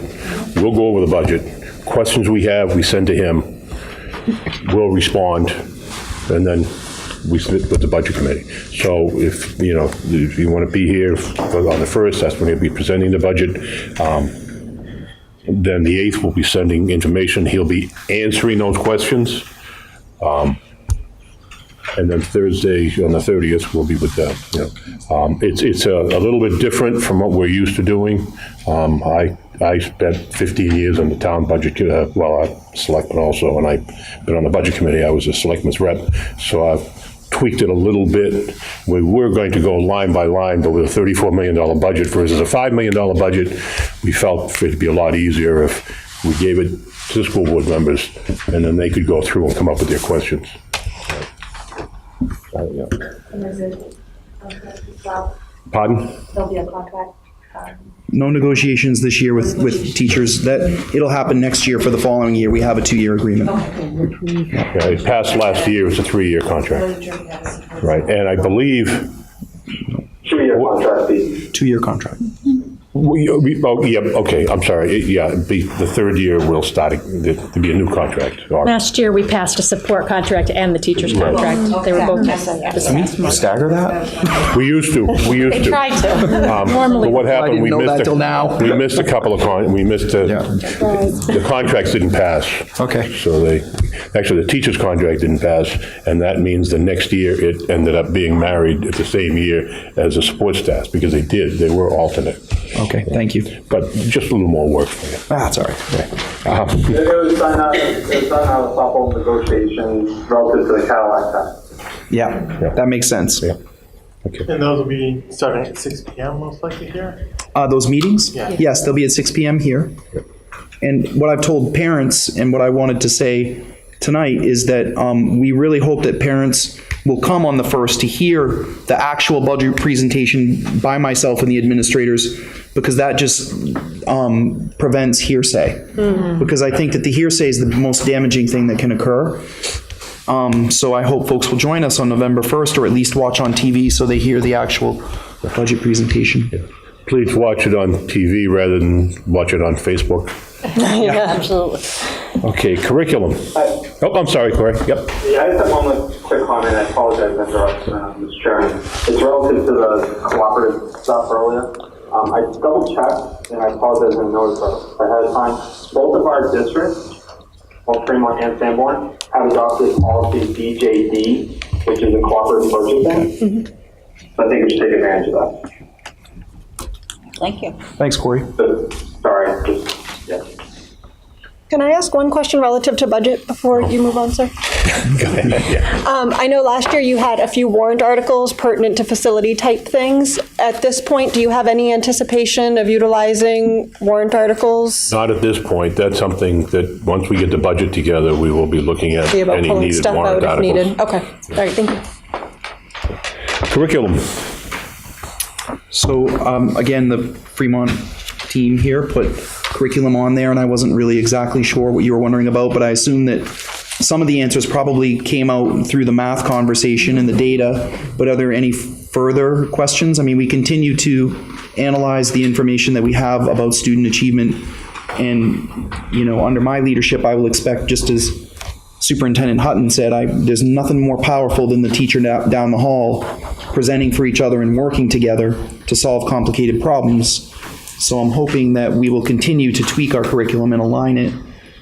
I think I had asked to have that one on, and a couple things. One, just making sure that we're staying in alignment as you guys adjust, because we've made efforts. Like, Yeah. there's a comment made about there being gaps. I think, Mr. Roderick, when you were working in the school, that you were noticing some gaps in curriculum, and I think there's been a lot of work done in the past few years to try to align our curriculum. And some teams, and I think somebody referenced that earlier, some teams more than others have done that, but I think across the board, we've been working to try to make sure that our 8th grade curriculum is aligned properly. So when I heard the mention of integrated math, are we doing that too in Fremont? Because if that's happening in 8th grade in Sanborn schools now, we want to make sure that we're doing it, and maybe that conversation has happened, I don't know, but there was also at our last joint board meeting some conversation about moving potentially away from some of the competency-based and more memorization, and so I think I had asked at that meeting that we just be informed and kept in the loop as to any curriculum changes so that we can make sure that we're preparing our students properly, so. I think Mike is maybe going to speak to that. So a couple of things. With regard to integrated math, one of the strongest areas of coordination between our two districts happens to be with mathematics, and that's primarily because Irma McEachern, your teacher, has been phenomenal, and she does participate in every single one of our professional development opportunities. So when we have training on competency-based mathematics programs, she's here with our teachers, and that's gone on for several years. And so yes, she's working with our Sanborn Regional Middle School math teachers on the integrated math program for a subset of students at Ellis who are taking high school credit math. It's the Integrated Math 1 program. A couple other things real quickly. We did have a meeting a couple of weeks ago with several members of staff from Ellis. Principal Haas came down to meet with us, and he and his team was specifically interested in getting a test drive on our grading software, which is a product by Wazzle Solutions, and it's a competency-based learning grading software. And so we kind of went through the program with them and actually showed them how to build an assignment and how to link it to competencies, and they were very interested in getting more information on that. One of the areas where there is a little bit of not a lag time, but it's a little bit more difficult to get Fremont students used to our assessments and our grading practices, because our Sanborn Regional Middle School students come from the middle school using the same grading scale that we do, using the same language that we do, and it's a little bit of a learning curve for the Fremont kids. So the fact that Fremont is interested in our grading software might pan out to be something really good. Additionally, there is a person on the Ellis staff who's contracted to do curriculum work, Lynn Healy.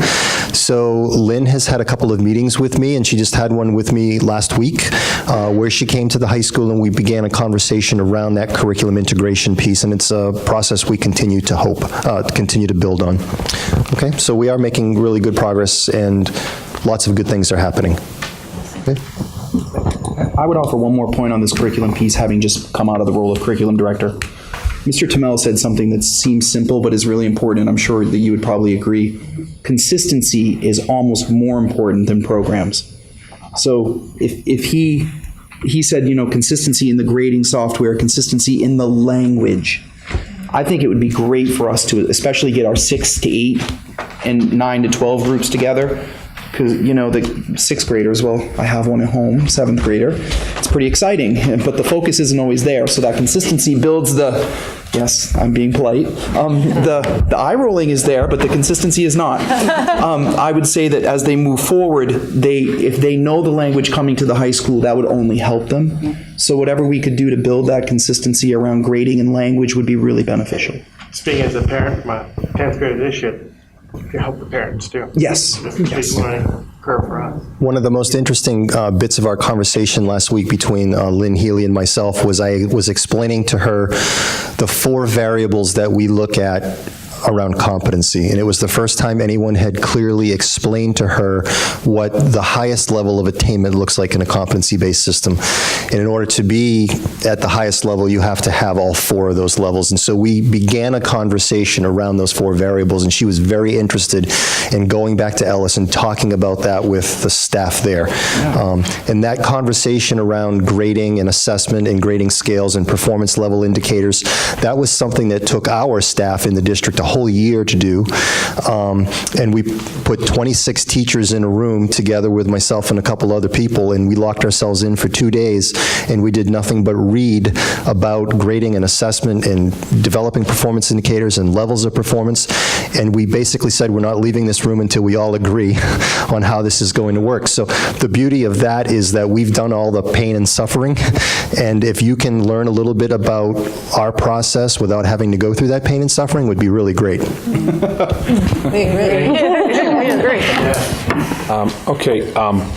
When the superintendent and I sat down, we sit down the Thursday before we have school board meetings.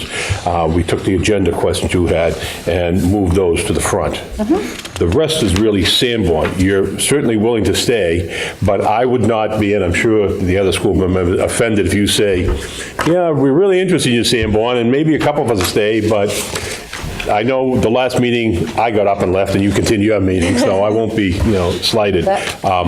But we did intentionally put you first, because the last thing you want to do is, no, not the last thing. I would like to say, I love that you opened your meeting with the memorial presentation. That's something, since Superintendent Hutton came to our school, she's trying to start our meetings with a short presentation from a different grade level, and I think it's just a great way to center what the work of these boards is, which are the students we're serving. I think it was really nice. We did that for you. Yeah. Oh, No, this is actually our first time. It was a great idea.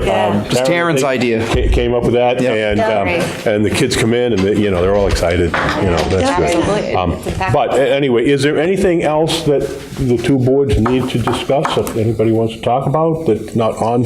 Did we have a tentative next meeting on the calendar? I think we tried to throw some dates out last meeting. I thought it was in May, to tell you the truth.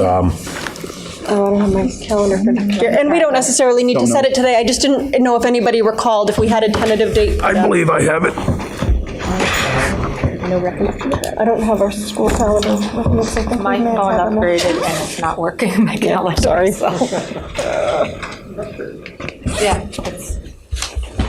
Do you have our school calendar on your phone? Because I think it might have been grayed out on the SRU. I was just looking at it the other day. I didn't look the full thing. December 21st. What have you got? December 21st. That sounds familiar.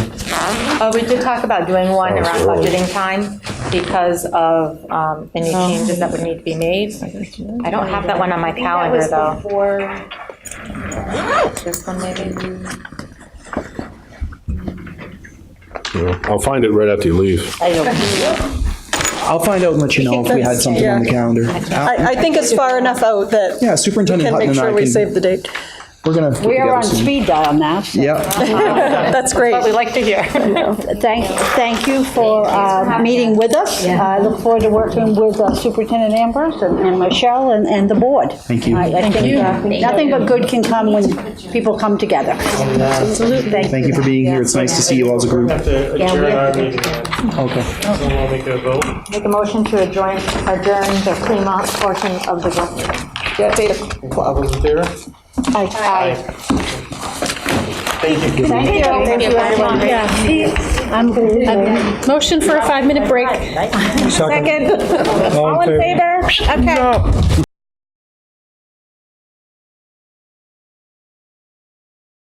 Okay, committee reports, policy? Our next meeting is November 1st at 5 PM, and we have one second read later tonight. Okay. Excellence in student achievement? We met tonight, and our next meeting is November 15th at 5 PM. At tonight's meeting, Mr. Trammell, Stack, and Ambrose helped us better define student success, and we discussed internal and external indicators of success. We're still compiling a list for that. I also presented a status report to the committee members. Every subcommittee should do a status report from the previous year, and they should also outline goals for the coming year, and we did those two things. And let me see what else.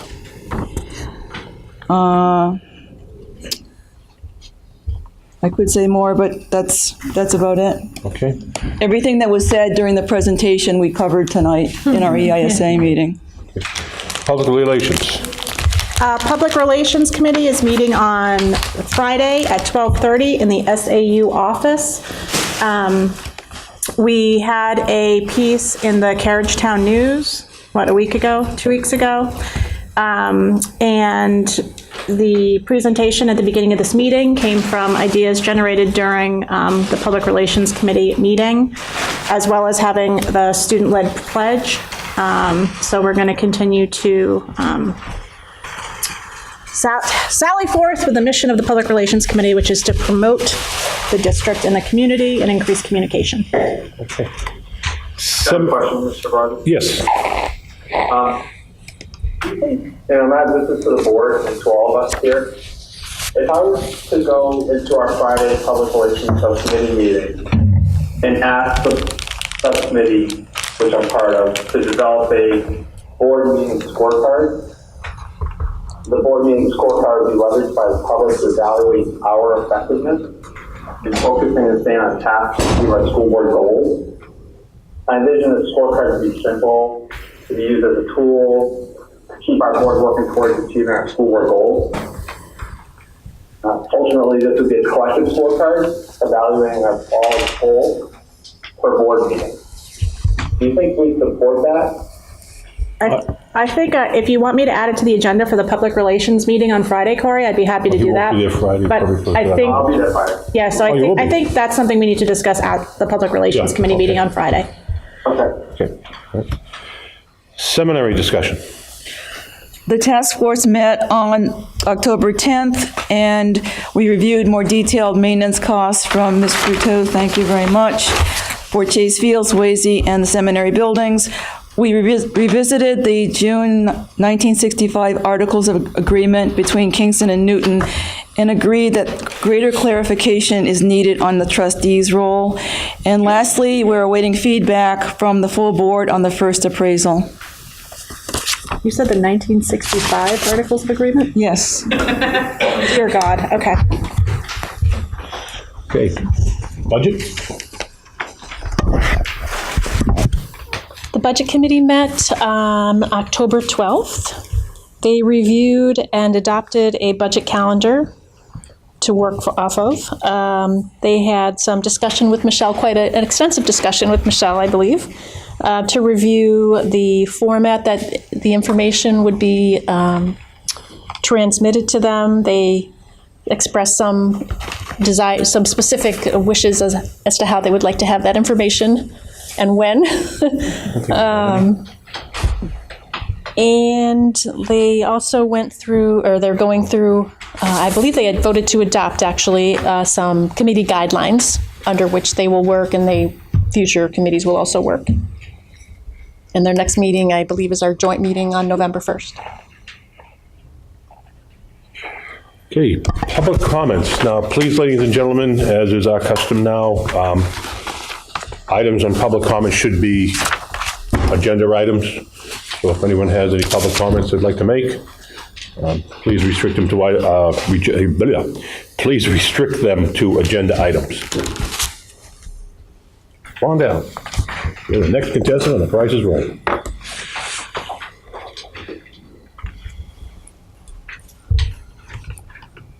Just gonna move this up a little bit so I can get in the camera. Trying to get everybody in. Hello, my name is Cheryl Gannon. I'm from Kingston. In looking at the board goals on the agenda, board goals was on the agenda, I noticed there was a mention there about planned revisions of the strategic plan. And it was my understanding that the strategic plan had been revamped. There was a lot of work put into it, and I believe it was adopted by the board. But when I went to look on the website, the 2010-2015 plan is still up. So I was just wondering whatever happened to the strategic plan. Several people tonight mentioned ESSA or ESSA, Right. and I don't know what that is. That was a new board, that was a new committee formulated about last March, not this past March, a year ago March, and it has to do with excellence in student achievement. And Was it EISA? Well, there's two things. She's talking about the Every okay, that's EIS, okay, which, yeah, okay, I guess I'm talking about The Every Student Succeeds Act is the law that replaced No Child Left Behind. Oh, thank you. And just to note, I'll check the website and find out why the latest version of the strategic plan isn't on there. Thank you. Thank you. Other things that were discussed tonight, the graduation rate, and the turnover rate. I want to thank the administration for compiling that information, because I was one of the people who had requested that. So I really appreciate that information. I have to say that the turnover in math is extremely troubling, especially since math has been identified as a weak area, and I'm wondering if that staff turnover has something to do with that, and how we can try to retain those teachers. The superintendent mentioned tonight, consistency is so important. So this seems to be could be a very highly contributing factor to why we're having trouble in math, is the ability to retain those teachers. The other thing that was troubling tonight was the information that was given about the math teachers and where they went to, and the salary increases they were able to get. I know that money isn't everything, and that it's important that teachers feel valued, and I think we do that here at Sanborn. But I also think that this information that was presented tonight would be something that would be very important to get out to parents and the community about how this could be, again, a contributing factor to us losing our math teachers. There was a lot of talk last year about we have too many teachers and the impact that it's had on the budget. And that information is out there and has become kind of a mantra about the budget. So I think factors like this also need to be put out there so people can weigh what is going on and make decisions about where they feel that their budget money could be best spent. Thank you. further public comment?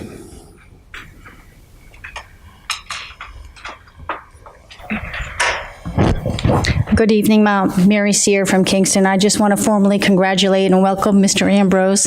I'm very encouraged by the energy that you bring and the collaborative effort, as was demonstrated this evening with the Fremont folks coming here looking to establish common ground. I would encourage our board to work very closely with Fremont, especially at the 8th grade level. One of the things I mentioned to Mr. Ambrose when I met with him this summer was, we talk about the merits of the freshman learning community and the sophomore experience, getting everybody acclimated and in tune. And I suggested, could we do it a year earlier? I know we don't physically have those kids in our building, but we're in a contract with Fremont for an additional 10 years. And we need to think long-term about what we can do to get everybody ramped up and bought in and focused, hyper-focused on what we can do to get these kids toward whatever their end goal is for plans beyond high school. And the sooner we can do that, the better. And if we can free up a year of high school and allow, maybe forego the sophomore experience and allow those kids to maybe take more level classes that they're willing and able to undertake in grade 10 rather than waiting until grade 11, then that will just up our game all around. So I encourage you to continue to think outside of the box and think about what we can do to better the education for these kids. Thank you. Thank you.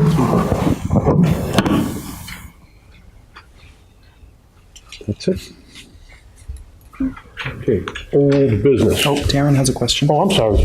I was on public comments. I know you're public, but I remember you saying before, well, you can say anything at any time. That's right, I agree. That's a dangerous Pandora's box. So I have two comments based on things that were talked about tonight that I'll just throw out here.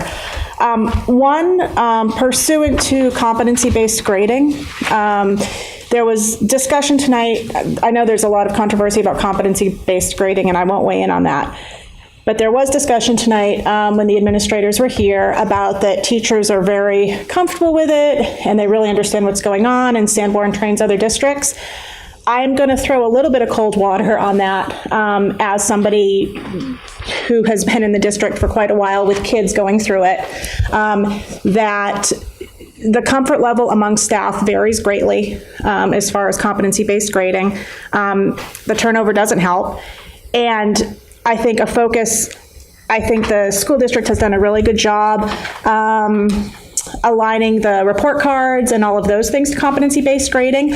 I do not think the level of understanding on students as far as the difference between a 3 and a 3.5 and a 4 or a 2 and a 3.5, there is a gap there for a lot of students as far as understanding what do I actually need to do to hit a 4. And maybe that gap isn't so apparent at the high school after they've been in it.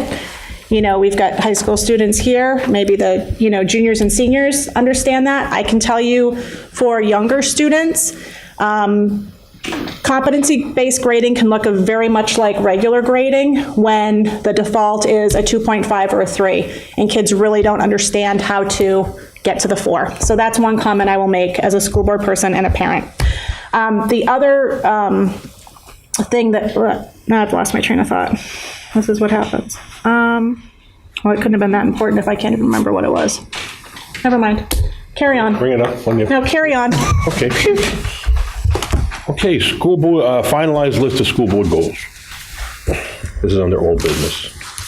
So you have the document, and I don't think that necessarily that we need a vote because we voted to adopt them already, but I thought that it should be here, and I do think that Dr. Brown made an important point earlier that these goals should now be addressed in each subcommittee meeting and discussed, and each subcommittee should set goals. So in the Excellence in Student Achievement Subcommittee today, we discussed that committee would take on kind of the heart of the work around goal number 2 of developing a common definition. So I'm going to work with Mr. Turmel to draft something up, send it out to each of them individually so as to not have a virtual meeting, get feedback, and then propose to send the next version out to the staff for them to review in PLCs. And I went through this all earlier, so I won't burden you with it again. But I do think it's important that each of the subcommittees take a look at these goals. And certainly I would think that goal number 3, which Mr. Baker initially proposed, would fall primarily on the first step would fall on the facilities committee to invite people to join them and engage in facilities conversations. And just so you know, I did put a little prop out there to your committee at the coffee with the parents prior to this meeting at the high school saying we need folks to get involved if we're going to do this well. Right. So we'd like to have parent involvement, at least one from every community. And certainly I think that one piece with the facilities that I would comment and would like you to consider, please, would be the middle school. and I will talk to Michelle about my thoughts about the needs at the middle school, just to kind of plant a seed. But essentially, there are 3 components at the middle school that the facilities committee are going to need to address. Are we going to renovate that building? Are we going to build someplace else? Or are we going to bring students to the high school for grades 7 and 8 with their own building and schedule and separate, area, so that they're not with the high school kids, and have the elementary kids go to grade 6 at the 2 elementary schools? Those are really the 3 options. We either renovate the building, build a new building, or split them up and use the current facilities with maybe a small addition here. So I don't know if that might require, I would look to this committee, if you could make a recommendation to us.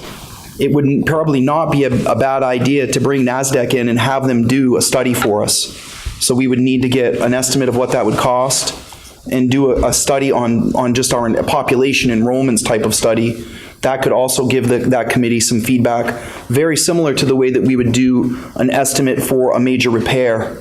We're talking millions of dollars here, one way or the other. So I just would encourage everyone who's listening and everyone here to just know that we all recognize that we want the best for our kids, and the middle school needs some support. I just want to recap this. Yep. Okay. So what I'm hearing, you can tell I was in counseling at one time. What I'm hearing is, within perhaps the next 3 to 5 years, yes, we're going to have to start making, we're going to have to make a decision about the middle school, right?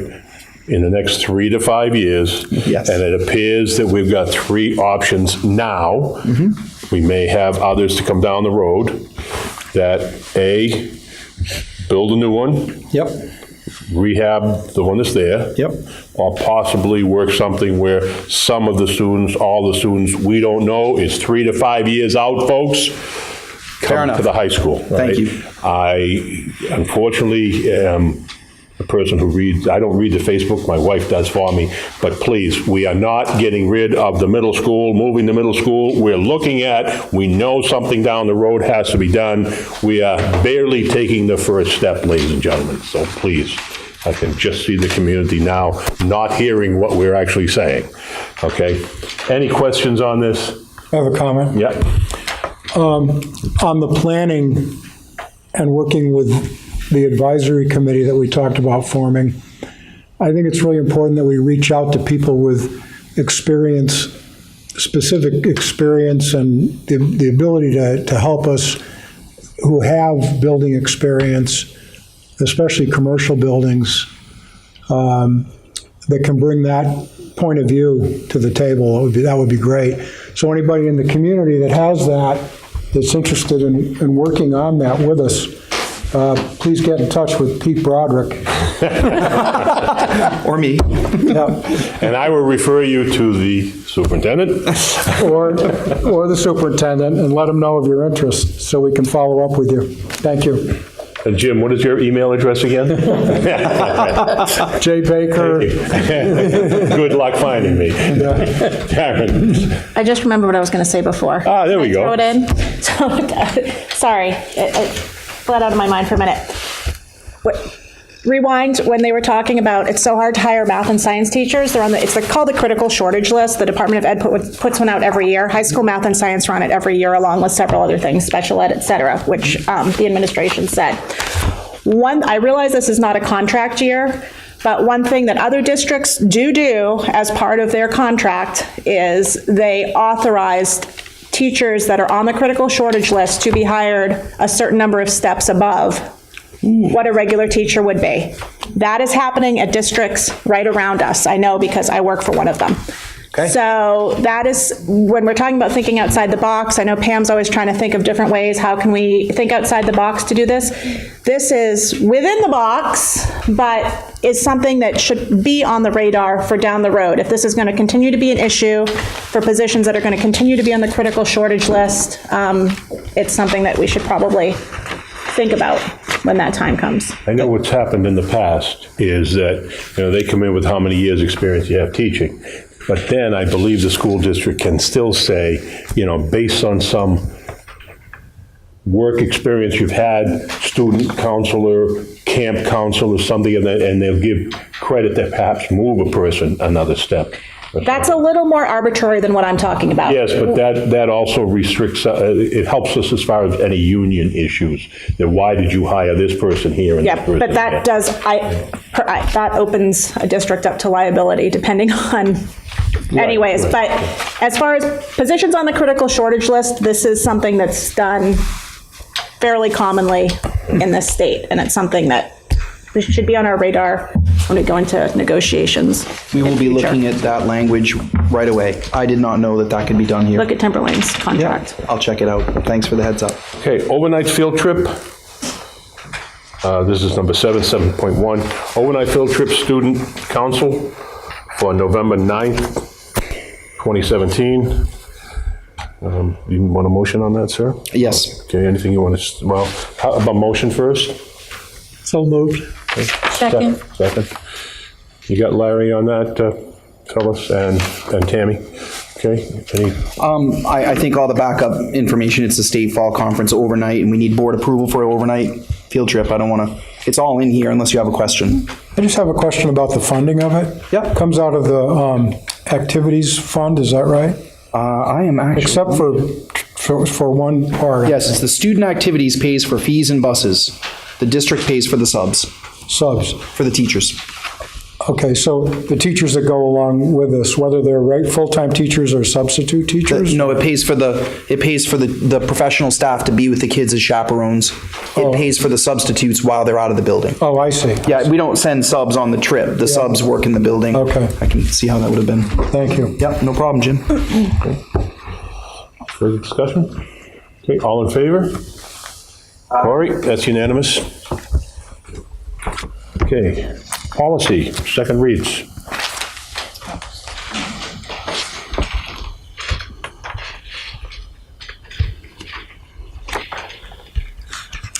So we have one second read tonight. It is policy EHB-R, a schedule for retaining local records.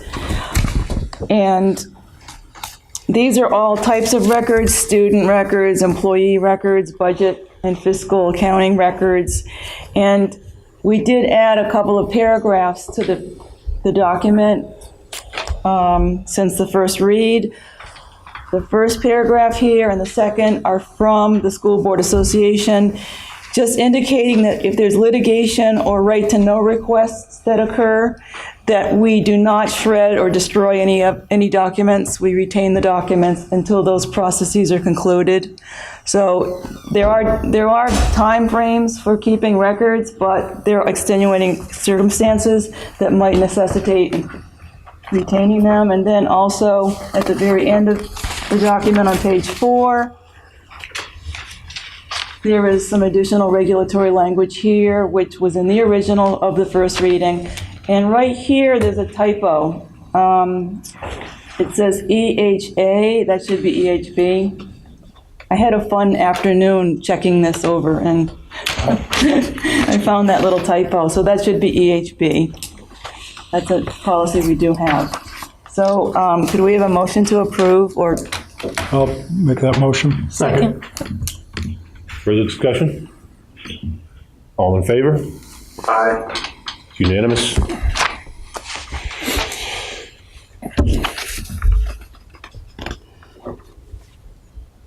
Student council. Okay. Got a couple items on my list of things to talk about today. So last Wednesday, the 11th, the same day that grades 9 through 11 took the PSATs, seniors had their senior day of caring, which is the program that Sanborn does to fulfill the community service requirement. So we sent out all the seniors to like dozens of different community service sites in like different homes of people in the community, to the elementary schools, to different places around the high school, all those sorts of places. And I think I read a number that over 600 combined community service hours were attained by our high school seniors. So it's a really good program that we have here, and it really connects our students with our community and like people that wouldn't otherwise meet each other. Yesterday, Sanborn held, I don't know why I just said holded, their, our student council district's like conference, like what you just approved, but just for the district at YMCA Camp Lincoln, just down the road over there. During that, we held like an initiative to write letters to the troops that we're going to send out for Veterans Day, I believe. Monday night, 9 new members were inducted into the NHS. High school seniors were inducted into the NHS, which is pretty prestigious around here. It's a big deal. That's the National Honor Society? Yes, the National Honor Society, of which I am president. And this weekend, Sunday actually, a couple of our members are doing the Strides Against Breast Cancer walk in Exeter. And today we did one of our 9 bake sales or whatever, and we raised nearly $150 to donate to the American Cancer Society. Next Monday, the Diversity Club will be holding a presentation from an organization called Freedom New Hampshire, in which they will be discussing the lack of / proposal of a transgender non-discrimination bill, which in New Hampshire one does not exist. In every single other state in New England, there is a bill about transgender non-discrimination, and New Hampshire does not have one. They tried to pass one last year and it did not go through, so they're trying again. So we'll be having a presenter from that organization coming and giving a presentation for students who would like to attend. I think it'll be really informative. The drama troupe announced their fall show, which is Woman in War, and it will be November 16th through 19th. Any questions? Just a little something, perhaps you could get us some information on the seniors coming here, the senior citizens coming here. It's a Tuesday. I figure the school you might want to report on. But we've been invited down. There's an RSVP, but a little snapshot of the Women at War. We do it every year. The seniors who usually go down on Mondays and have a lunch. I'll find the exact. We were graced with an important person in the community this last Monday who came and visited with us, and she was very nice, and the community was very happy to see her. And what was her name again, Larry? Oh, I think somebody right down there. Although I was not there as a school board member, I was there because I volunteer at the Kingston Community House thrift store. Okay, all right. But anyway, it might be something you want to put out. The senior community lunch and play sneak peek is Tuesday, November 14th, 12 p.m. to 2 p.m. Right, and it is RSVP. Yes. And do you have the phone number there? Please RSVP by November 10th by calling 642-3341, extension 100. Right. And I'll tell you, it is very good for those who are watching who are seniors. If you don't go to the senior luncheon every Monday, the cafeteria here, there's a luncheon, and then we go into the auditorium, and we have kind of a snapshot presentation of the play. So it's very good, I might add. And then also you get a free ticket to the whole play. Oh, yes, and then, yes, sorry, forgot about that. Good point, Taryn. 600. Cumulatively, it was over 600. They get to meet me because I'm going to go hang out with them next. Yeah, okay, that, all set? Thank you. Thank you. Okay, other business. Any other business, ladies and gentlemen? Yes, ma'am. So I'd asked about Michael Giordano's proposal for peer tutoring, and I got feedback from Mr. Stack. He indicates that we currently do have peer tutoring every day. It's focused learning time and is offered by Honor Society students and other upper level students to lower grades. And Mr. Giordano would like to see it expanded, but we currently don't have a staff member assigned to expand the program, and I guess they're working on that. Thank you. Okay, any other business? Okay, anything on the agenda for the next meeting anyone's interested in? Mr. Barker? Yes, sir. I'd like to go ahead and make sure the facility subcommittee / we'll put a greenhouse project update on the Yeah. Absolutely. Okay, I'm gonna hold on that, Corey. My concern is the next one the budget? Oh, the budget presentation, Yeah. yes. I've already done some research on that as the health officer, and I talked to Brian on that, and it looks like you'll have no problem as far as the town goes with the health department. But I would maybe suggest, because that's not something that's gonna happen in the next few months, that maybe once we get the budget behind us, so we have some time during maybe the next 2 meetings or even 3 meetings, we kind of keep our agenda to a minimum. And then, once the budget's behind us, we can go flat out onto anything we want. I mean, does that make sense to anybody? Yeah. I think so. It's Right, probably so- going to be a packed meeting, right? It's going to, I mean, it's going to be a, Well, I'm guessing the next 3 meetings might be Vigorous strictly meeting full schedule. of budget. I mean, we still have other things we have to do, manifests and what have you, Right. but I don't know how that's going to go, because I don't know what the questions are going to be like and presentation goes. So does that sound like a plan, Corey, that's okay with you? Mr. Baker, what do you think?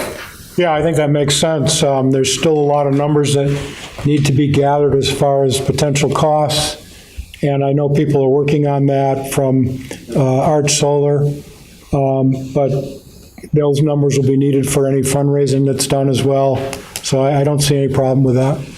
Okay. Okay. Fair enough. All right. Anything else, ladies and gentlemen? Agenda items. Okay, so let me make some announcements. The next Sanborn Regional School Board meeting will be held Wednesday, November 1st, 2017, from 6 to 9 p.m. in the library at the Sanborn Regional High School, 17 Danville Road, Kingston. That's right here, folks. This will be a joint meeting with the Budget Committee, in which the superintendent will present the fiscal year 2018-2019 budget. Now, understand that will be a presentation. There will be probably very limited public input on this, because it's strictly a presentation to the Budget Committee, and then the Budget Committee may or may not ask questions, because we're going to be tasked with going over the budget and submitting them. All right? So just to let you know, that's how I picture it coming, but who's to say? The Budget Committee meeting will be on November 9th, 2017 at 7 p.m. in the library at the Sanborn Regional School District 17, Danville Road, Kingston, New Hampshire. The joint meeting with the Budget Committee will be on November 15th at 6 p.m. in the library. Right, so I think we already went over the timeline. And then the joint meeting, now that's a Wednesday, the joint meeting for the Budget Committee on Thursday, that's a change, because it's a Thursday, not a Wednesday, 11:30, 2017, at 7 p.m. in the library. Pardon? I think it's 6. I was going to say, it says 7 here, but we usually start at 6. At the meeting last Thursday, they talked about 6 p.m. Yeah, okay, that's good, all right. So let me change that. That's going to be, okay, so the joint meeting with the Budget Committee on Thursday, 11:30, 2017, at 6 p.m. in the library, Sanborn Regional High School, 17 Danville Road. Now, we have some non-public, I believe, but that really finishes the public session of the school board meeting. Any last minute things, okay? So thank you, ladies and gentlemen, and good night, and we will still be here for the non-public. do we need to make a motion or not? You have to adjourn.